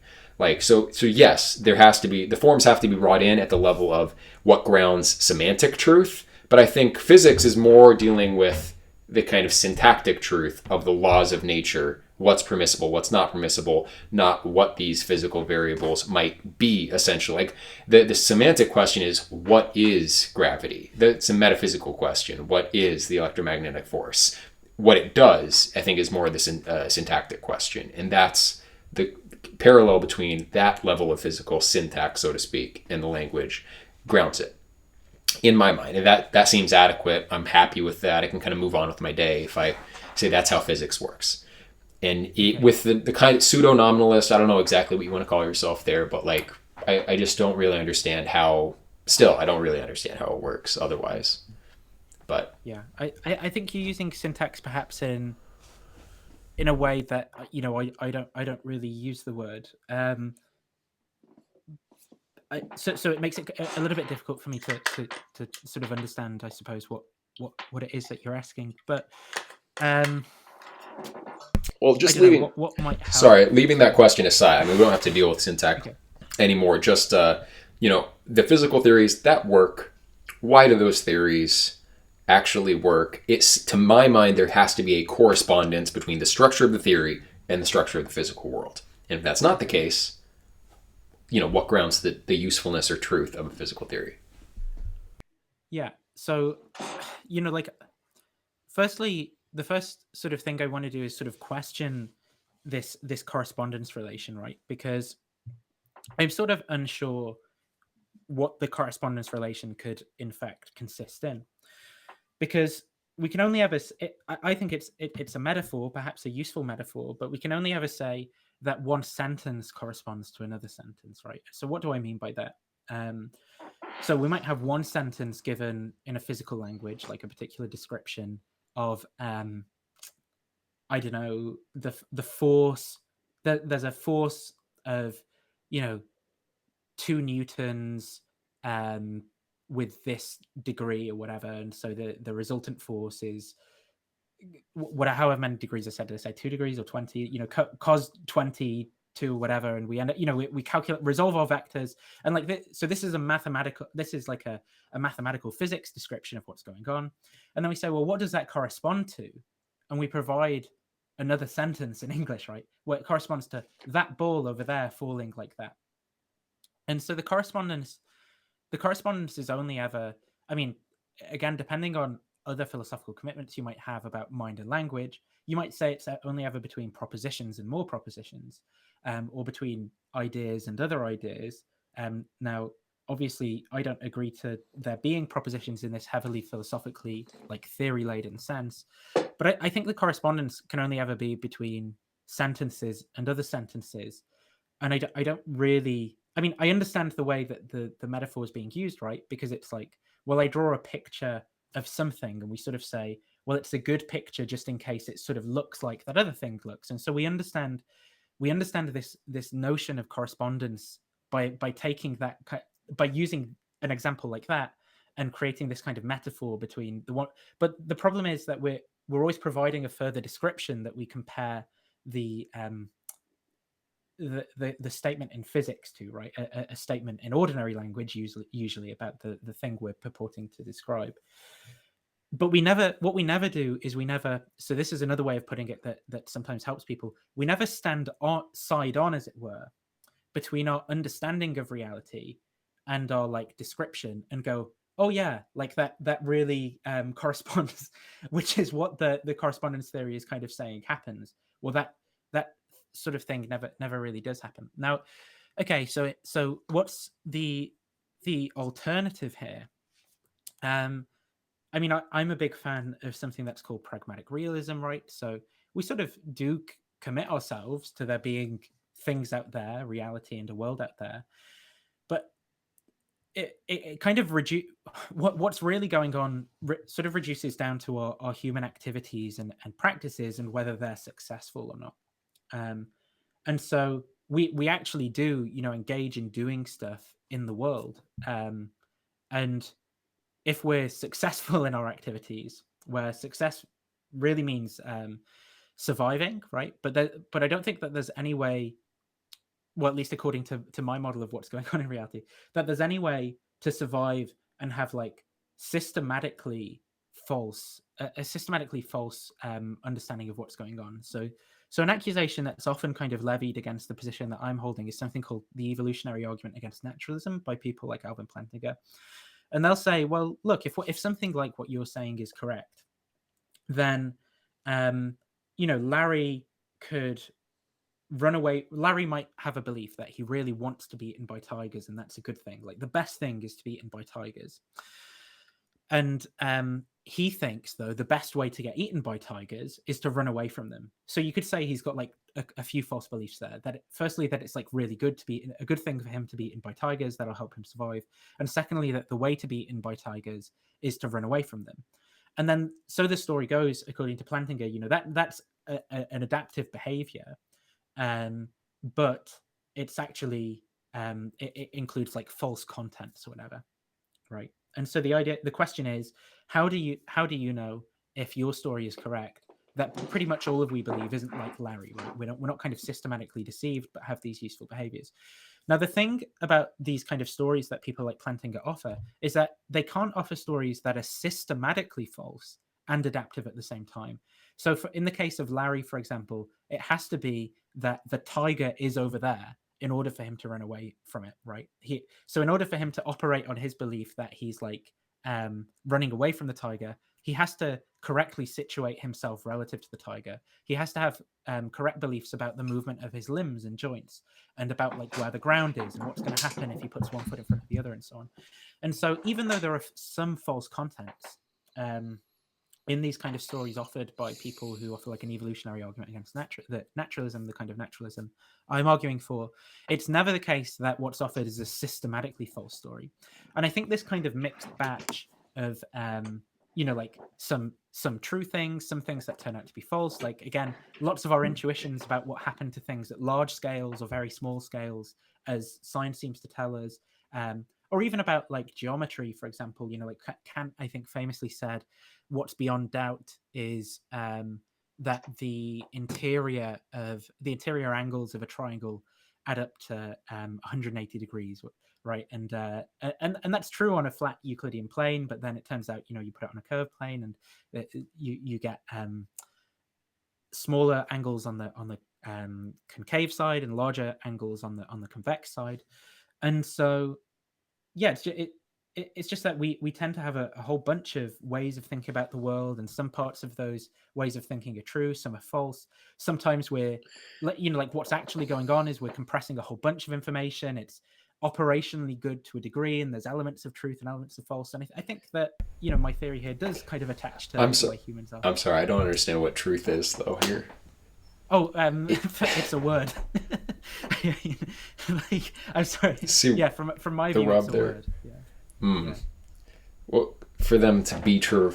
Okay, I'm still not 100% on how language actually works, when it's effective and when not, if truth is just a word, and it's a very confusing position. I'm sure you deal with that a lot because it's It's difficult counterintuitive, to. It and takes a yet, long time to like. I think yeah. get to what I'm offering here. Can I ask you like why you were motivated to take the position? Is it because it was true, or Yeah, I thought it was correct. Yeah. but then if truth is just a word, it just seems like such a weird. Like, what drew you into Well, the just is position, and doing a then lot there, right?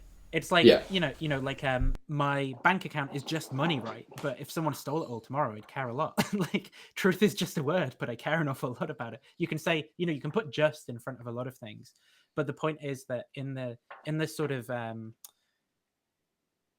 social practices, activities, linguistic practices I'm socialized and embedded in, truth is very valuable to me. Uh, I care about it a lot. So yeah, it's like it's a word, but it's a word that I would be willing to sacrifice a lot for, and hmm, I'm very concerned about. yeah, okay. So let's. I don't think I'm going to understand your position on this here. Maybe we could, if you have some time still, we could just touch on like what you've dealt with in fine tuning. And Yeah, sure. because we said, I know our wrapped audience is waiting because we said we would get to that. So,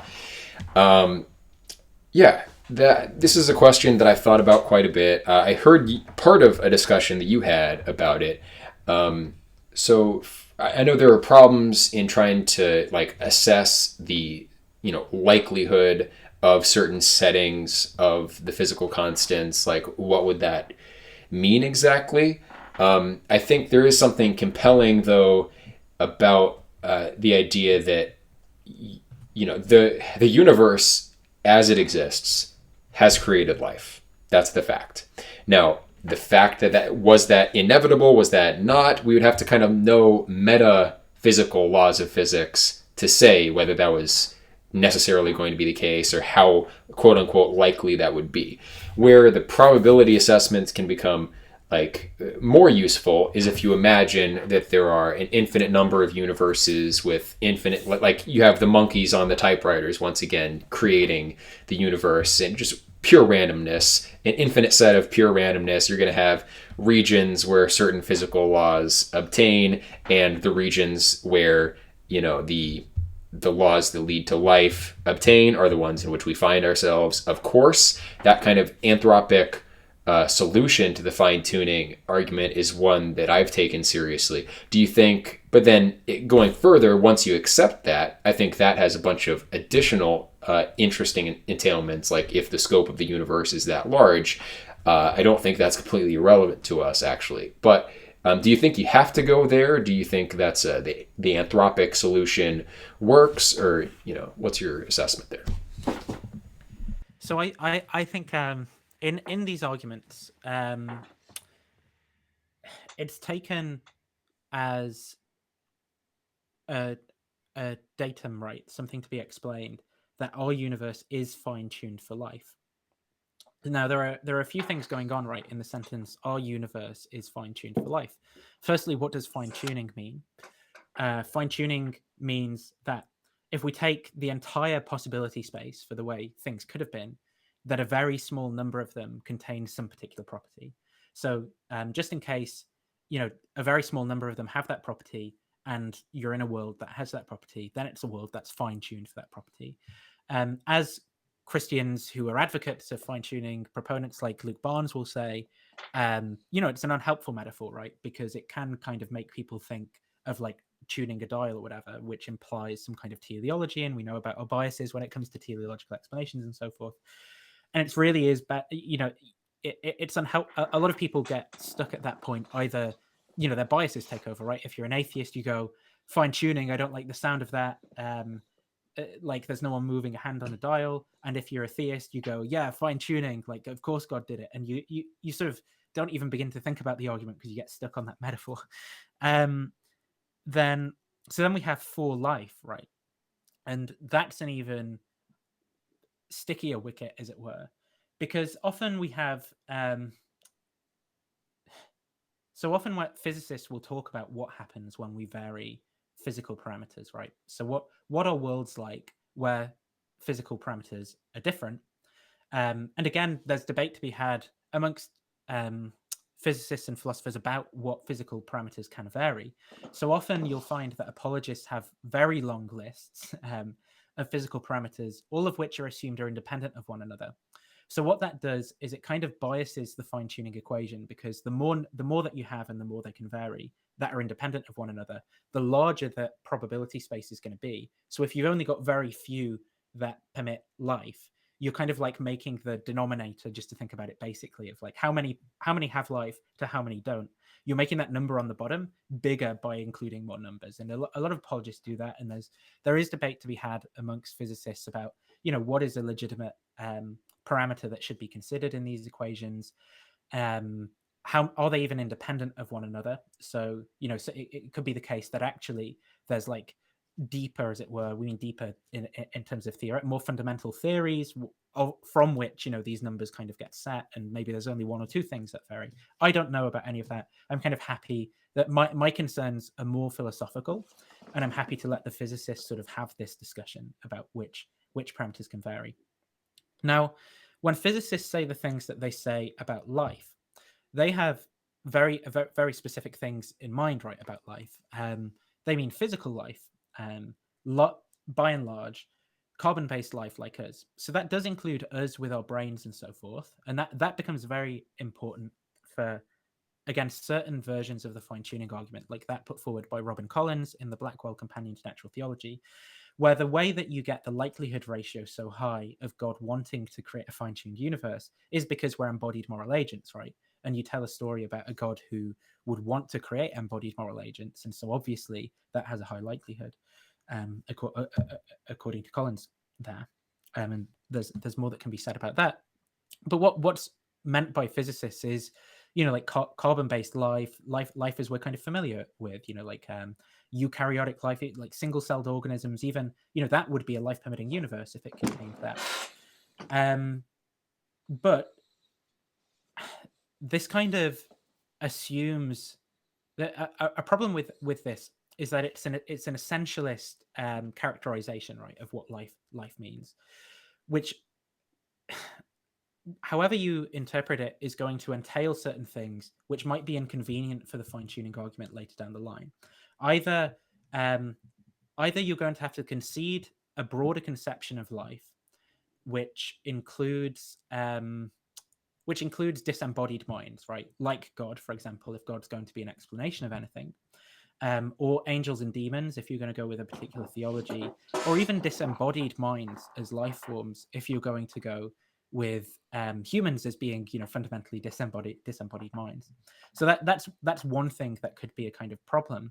But the thing is that once you kind of open up the possibility space for all these things, then there's a large number of ways that God could have in fact created a world that was life permitting, right?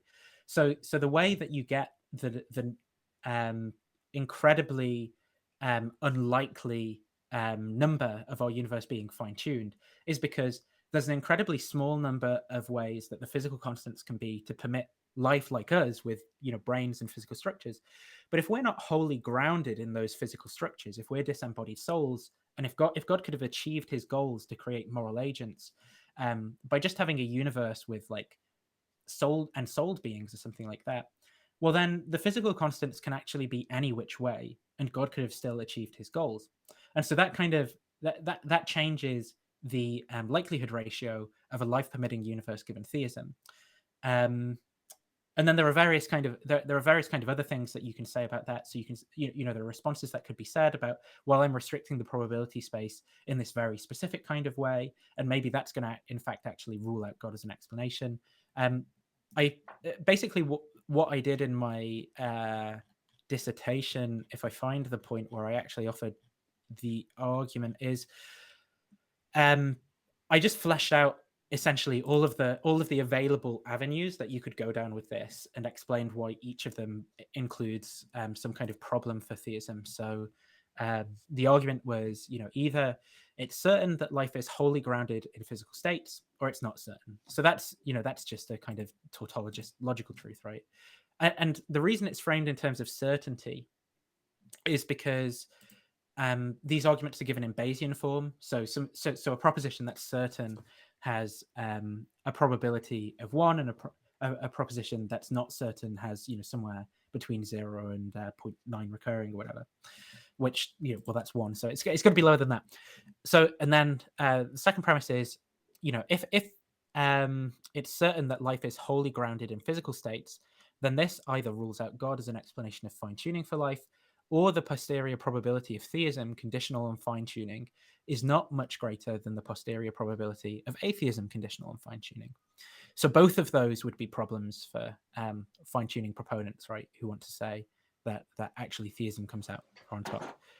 However, if it's not certain that life is wholly grounded in physical states, and I think this is the more plausible horn, because I don't think we really have a good understanding of what life is and what's possible and what isn't, then it is not true that our universe is finely tuned for life. And so either God is not an explanation of fine-tuning, or the posterior probability of theism conditional on fine-tuning is not much greater than the posterior probability of atheism conditional on fine-tuning, or our universe is not finely tuned for life.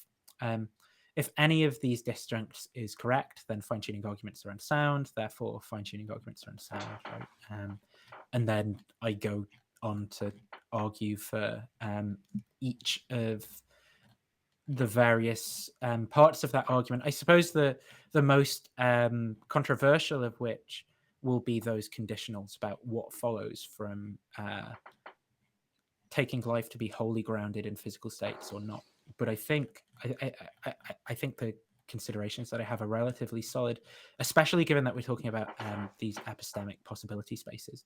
So as soon as the epistemic possibility space opens up, which is one of those disjuncts in the first premise, then you basically get any kind of conceivable thing being possible, which enables me to do whatever to make theism bad.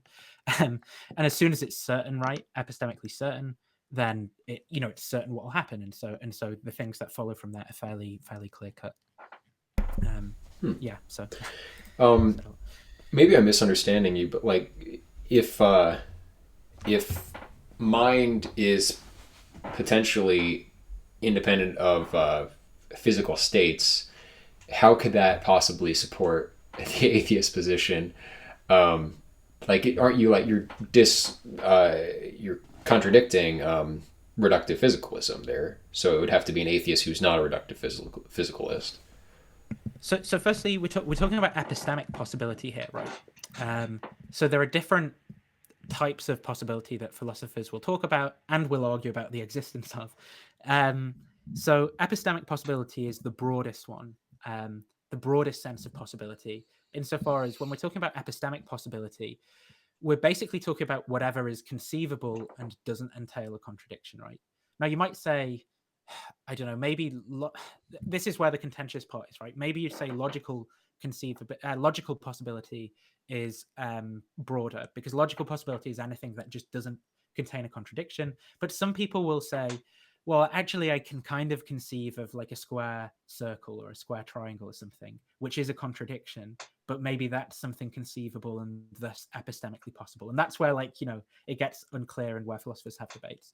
But when we're talking about epistemic possibility, we're talking about something very broad. Now, another sense of possibility, another couple of senses of possibility are firstly physical possibility. So physical possibility, as the name implies, is just about what's physically possible, right? So it's physically possible for me to travel to the moon, but it's physically impossible for me to jump under the power of my legs to the moon right now, like given the gravitational forces acting on me and the amount of ATP in my legs and so forth. Metaphysical possibility is a little bit broader, because metaphysical possibility could include things that are not physically possible. I mean, on my view, they're the same, but for some people's views, metaphysical possibility includes things that are not physically possible. So I might say, okay, it's metaphysically impossible that God exists, right? Because I'm a naturalist, so I cash out metaphysical possibility in terms of my naturalism. But when it comes to epistemic possibility, it's epistemically possible that God exists, because, like that there's some non-zero credence that I have as an agent towards God's existence. There's various ways of thinking about things that make it and plausible. I recognize that there are coherent systems of thought about theism that I happen to disagree with. I give them much less of a credence than I give to naturalism, which is why I'm a naturalist, right? And I think it's metaphysically impossible that God exists, but I still think it's epistemically possible, because these are different types of possibility that we're talking about. So when I'm talking about the epistemic possibility of there being disembodied minds, in an argument that's the fine-tuning argument is about epistemic possibility, well, then I'm kind of permitted to do that even if I don't believe in the things that are in the epistemic possibility space.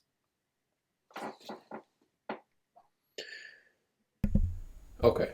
Yeah. Sounds like a very technical argument that I'm probably not, again, going to fully grasp, but it's interesting nonetheless. So the way I've thought about this is more in terms of like the scope of the cosmos, and I was totally satisfied by an anthropic solution here. There is, the quest, if you don't want to admit a multiverse, I think there is a problem with fine-tuning, however you want to phrase it, in that, somehow reality is so configured as to lead to life. And if this is like the one and only Big Bang event, that's it. That's, all of reality. It seems intuitively that some explanation should be given for why the universe is such as to lead to life. If any random set of physical constants is spit out, of course life is going to exist. That's explanation enough for my purposes, the anthropic one. But if you don't want to do that, then what recourse would you have? Doesn't it seem like some explanation should be required for like the reality is constituted in this way and it gives rise to us? Why? And also, does it give rise to us contingently or necessarily? And that's an interesting question. I don't know how you would even resolve that, in physics perspective. I think that my objection in my dissertation, the direction that it's going really is to say that you're kind of expecting an answer to a malformed question, right? Because you're assuming that the universe is fine-tuned for life, and that assumes some things that either undercuts your need for an explanation or to ask a question in the first place. So it's sort of like, it's kind of like asking, what's north of the North Pole or something, right? Where or what's the best? If I just say what's the best, that has the form of a question, right? But when we think about it, there's nothing. It doesn't actually make any sense in the first case, because it doesn't make sense to ask what's north of the North Pole, because that's the northernmost point. So you're asking for like something that you're just asking a malformed question. In the second case of what's the best, you need like a context, right, for something to be bad. You need, what's the best football player? What's the best computer for me to buy, right? And then we're talking about how much money have I got available, or what are my needs and desires. But just asking what's the best absent any context doesn't make any sense. And that's the sort of thing that I'm getting at in my objection to the fine-tuning argument for life, right?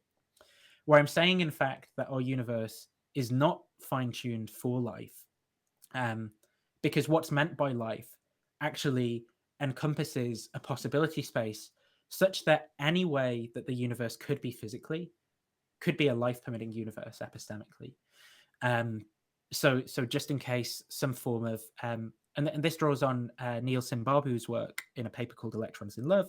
So he puts it rather poetically, where he tells a story about worlds where the psychophysical laws are such that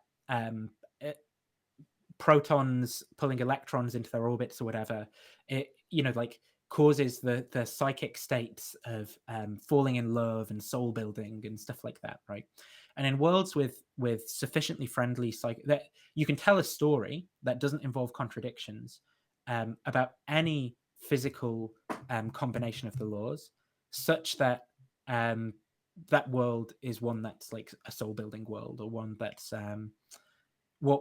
one that allows the things that we say it would be valuable for God to create, right? And so when we say that the universe is fine-tuned for life, often in these fine-tuning arguments, we're saying of all these worlds that could be physically, a very small number of them are life-permitting, right? In the sense that a very small number of them include conscious moral agents like ourselves. because that's why God wants to create a world like ours. That's why it has a high likelihood under theism. Now, what I'm saying is actually all of the worlds in that physical possibility space, in fact, are life permitting, right? If when life is taken in the relevant sense of epistemic possibility to include disembodied minds and basically everything that it's within God's power, God on a classical model of theism where his powers aren't limited and so forth, that it's within God's powers to do. And so it's no longer the case then that the world is in fact fine-tuned for life. And so there's nothing to explain when we ask the question, why is the universe fine-tuned for life? It's like asking, well, why is my name Timmy? Well, my name isn't Timmy, right? So there's no like explanation needed. Okay. I mean, you could obviously respond that when we say that the universe is fine-tuned for life, we mean that this universe is fine-tuned to produce self-replicating molecules, right? And other configurations of like the gravitational constant or the nuclear weak force or whatever would not, like particles wouldn't hold together. You wouldn't even have molecules in many settings, perhaps most. And the gravitational constant, especially, like you wouldn't have a planet orbiting a star where you would have this kind of Goldilocks zone where you can get complex chemical interactions. So, I mean, what if the theist responds, and I'm a Platonist, just to like lay my cards on the table, and you could probably call me a theist. I do believe in God effectively, but not, I mean, more in a Platonist sense than a typical Christian one. Yeah, so what do you say to the theist who responds in that way? I mean, the basic argument might be that we don't have an explanation why the gravitational constant is what it is. And in light of that, we see that this setting of the gravitational constant does allow for biological life. And so one possible reason, which is better than the absence of a reason, one reason for this particular setting is that it allows for life. So in that kind of limited context, not considering epistemic possibility broadly, but just like, biological life with self-replicating molecules and the physical constants. So whether we frame the argument in terms of, like Bayesian epistemic possibilities or inference is the best explanation or whatever, what we're doing is comparing explanations. And I sort of think the formalism of Bayesianism is sort of, not required. It can help amongst people who aren't trying to do harmful things. It can be a weapon for people who are trying to do malicious things to try and pull the wool over people's eyes, and I don't like that. So yeah, the question that we have to ask then is, so suppose it is a fact, right, that our universe is fine-tuned for biological life, and that adjective biological, it is doing a lot, I agree, to and this is one of the avenues I talk about in my paper, this as a potential response. But the problem is that biological life, that adjective, that has to be a subset of life, right? Because it can't be greater than the set of life. So that's going to do all sorts of things. That changes other commitments that we might take. But here's a question. Here's what we have to think of when we're postulating theism as an explanation. Why does God want biological life, right? And I think that becomes a very hard question to answer without doing certain things. So I think all things being equal, presumably God desires biological life, right? Just as much. He at least desires biological life less than he desires, right, all kinds of life, because biological life is a subset of life. But we have to ask sort of questions like, well, why does God have any of these desires at all? That's got to be in the possibility space. A God who doesn't have desires because they're self-satisfied. A God who desires for a universe that doesn't contain life and patterns and things like that. Now, there are ways that theists get around this, basically by telling theological stories about God's desires and what he wants and what he's like, right? So maybe he'll say, well, God's Trinitarian, and the Trinitarian nature is loving, and stuff like that. But then what you're doing is you're specifying your hypothesis, so in such a way that you make the prior significantly smaller. So if your hypothesis is like this Trinitarian God with this specific theology explains it, well, for each new way that you specify your hypothesis, you're like minimizing the prior that you're putting into that fine-tuning explanation. So suppose that you think so theism is going to be the biggest, right, the biggest possibility space for that, for the explanation, and theism is going to have the biggest overlap with worlds that are fine-tuned. Because what we're thinking about is what's the probability of theism conditional on that we're in this space of fine-tuned worlds, how much of that includes theistic explanations, right? The biggest overlap between those two sets is bare theism. But then as soon as you start like specifying all of these things about what God's like, God's desires, your theology, in order to get the kind of world that you like, where a God desires, because I think and I think Christians will disagree, but I mean, my view is that the reason that they'll disagree is because they're committed to an alternative theology, right? But you have to put that on the shelf and go, but what is in the possibility space? You have to forget what do I believe, but just think what's in the possibility space of what God could do. And if you believe, like for example, in that possibility space, you've got an omnipotent God. Well, one classical understanding of God's omnipotence is the capacity to perform any action that doesn't involve a contradiction, for example. Now, there's debate and different definitions, but suppose you go with something like that. Well, then presumably God could do anything that doesn't involve a contradiction. So now the possibility space is divided up into literally every single possible decision, and just one of those is creating a world with biological life. And if you specify the hypothesis even more to say, like it's Trinitarian, it's going to be an even smaller chunk. So now you've got like, well, God's Trinitarian, and if you specify it to say, and one of the persons is Jesus or something, like, no, it's an even smaller space. And so actually the problem is that you end up with just this really, really small prior, if you go down this route, I think.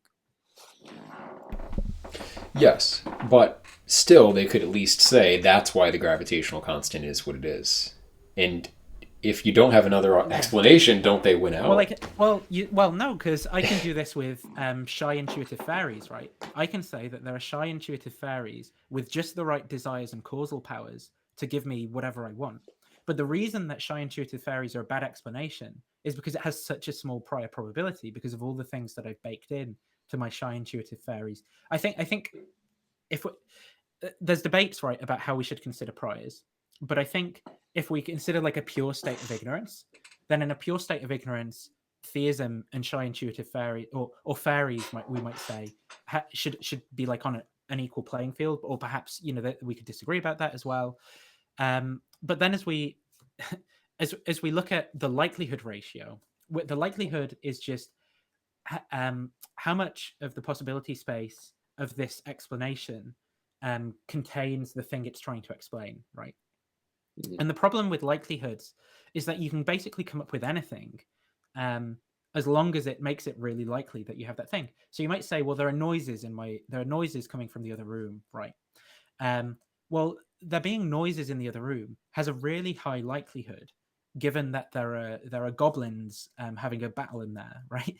Because that pretty much entails, that's like 100% of the likelihood ratio that there are noises coming from that room if there are goblins having a battle in there. Yeah, sure. But so if you and I are in this room and we hear, and you say there are goblins over there, and I don't have a better explanation, I'm going to go with yours until I come up with a better explanation. Well, I mean, if it were true that genuinely was all you knew, right, in terms of an explanation, possibly that is what you go with. But I don't think that that's right, because the reason that you wouldn't go with the goblins is because I think the way that you'd be thinking about it is, yeah, but there's like wind or like a running tap, and the prior probability of goblins, given everything else I know, right, because we have to include all of our background knowledge as well, is so low. It is so low compared to like running taps, wind, rats, mice, burglars, all of these things that not only do they happen all the time, but they also have a really high likelihood likelihood ratio if they're true. So And once I come up with any of those other explanations, I would probably go with them because of the prior probability. So I agree with that. That's fine. But in the absence of another explanation, so going back to but that isn't the case in fine tuning, that we're absent any other explanation, right? So like because with the gravitational, what's just the simple answer to this question besides fine tuning? Why is the gravitational constant what it is? So one answer is it's metaphysically necessary. I mean, that would be what I genuinely believe. Okay. But yeah. I'd be curious to hear like why you think it would be. Okay. So imagine, I mean, I don't know about your particular branch of theism, right? Imagine I asked you the question, why does God exist? How do you think you would answer that? Because that has the form of a why question, right? Right. Yeah. I would say that there's, before any more complex structure, necessarily there is simplicity. And so for anything else to be, there must be the one. So it's a type of like metaphysical necessity, right? Why, yes. When we ask the question why, and that's the same thing that I'm basically appealing to, right? I'm just saying it's metaphysically necessary that it be that value.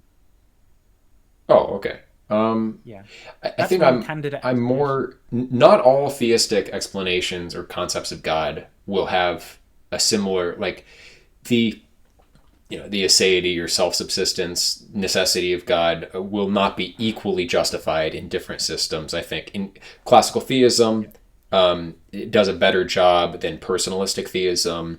And I think Platonism does the best job of all of them, because I think in any conceivable thought experiment, there is no possibility of complexity without a simplicity that it relies on. So it's like the impossibility of thinking away the one that gives it that like really strong force. Whereas the gravitational constant doesn't have that same advantage, because we can run simulations, inadequate simulations though, of universes where we put in other values for the constant.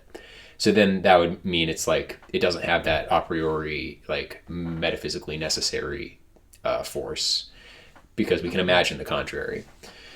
But that's not how I think metaphysical necessity works, though. I don't think that metaphysical necessity means it is to do with conceivability.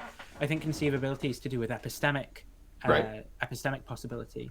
And as I've said, I think God's existence, I think the various constants being different values is epistemically possible, but one explanation, because remember the question is what's an alternative candidate explanation, and an alternative candidate explanation is that it's metaphysically necessary. Then what? Or shy intuitive theories, or I could say there's a mysterious natural disposition to generate universes with. I mean, these are all candidate explanations that we can go with. I think, your best bet is the anthropic argument, in my opinion, as the arguing against the theistic position. That's why I was a Christian up until on and off up until I was 21, and then I looked at fine tuning, and I thought the many worlds interpretation was also neat. I like the multiverse idea, and I was like, okay, well that makes sense. And that's I don't think it was a good reason to abandon Christianity at that time. Like, it wasn't a warranted change, but that's what really pushed me over the edge, because otherwise we would need to look at this issue of metaphysical necessity. But that's obviously opening a big can of worms, and I've taken up too much of your time already, which I do appreciate. So I'll leave the option to you if you want to just give some basic account then of that, maybe one more time. It's a helpful scheme: the epistemic necessity, metaphysical necessity, physical necessity, and then we can wrap up and hopefully talk again in the future. You seem like an interesting guy, very intelligent. So in terms of philosophers talk about different types of possibility. Broadly, there's all sorts really. People talk about logical, epistemic, metaphysical, physical, gnomic, which is keeping the laws the same. Nomos being the Greek for laws. So basically, when people talk about possibility and the notion of necessity and contingency are very closely connected, right? So something is necessary in one of those senses of possibility, just in case it takes up like 100% of the possibility space, right? So if I say something is metaphysically necessary, that means it takes up 100% of the metaphysical possibility space. If I say something is epistemically necessary, then I'm saying that it takes up 100% of the epistemic possibility space. So that means that it's actually certain, right? It's beyond any doubt whatsoever. How would you determine metaphysical possibility space? Like, well, I mean, honest answer, you just make it up.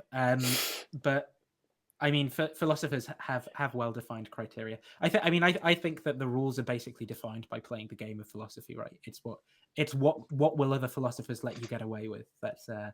That's my view of what metaphysical possibility is, really. Yeah. Okay, yeah, it's funny because you still like remind me of Peterson in a certain way. Like Peterson is a very hardcore pragmatist. In the discussion with Sam Harris about like the nature of truth or whatnot, like he really was saying like anything that's useful for propagating life is going to be true in some sense, which I don't know if I would go that far. That's not quite my view. Yeah. No, I didn't get that sense either, but there is something similar in that, sure. like at the end of the day, it's position. Yeah. Yeah. And those positions are interesting, and I've identified as a pragmatist in certain senses. I mean, epistemologically, I think I still am. Even Plato, you could almost say he had a kind of pragmatist background because he always treats his doctrines hypothetically.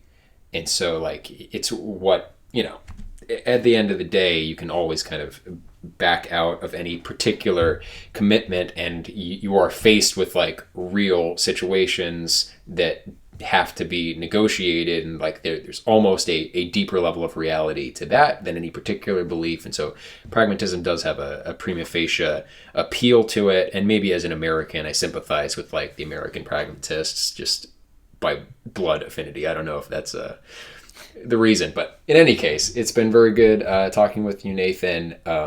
It'd be nice to talk again in the future more about, I guess, God and maybe some metaphysics and stuff like that.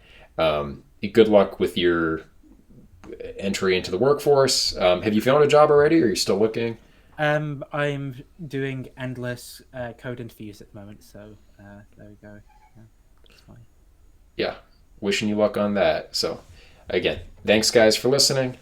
Take care.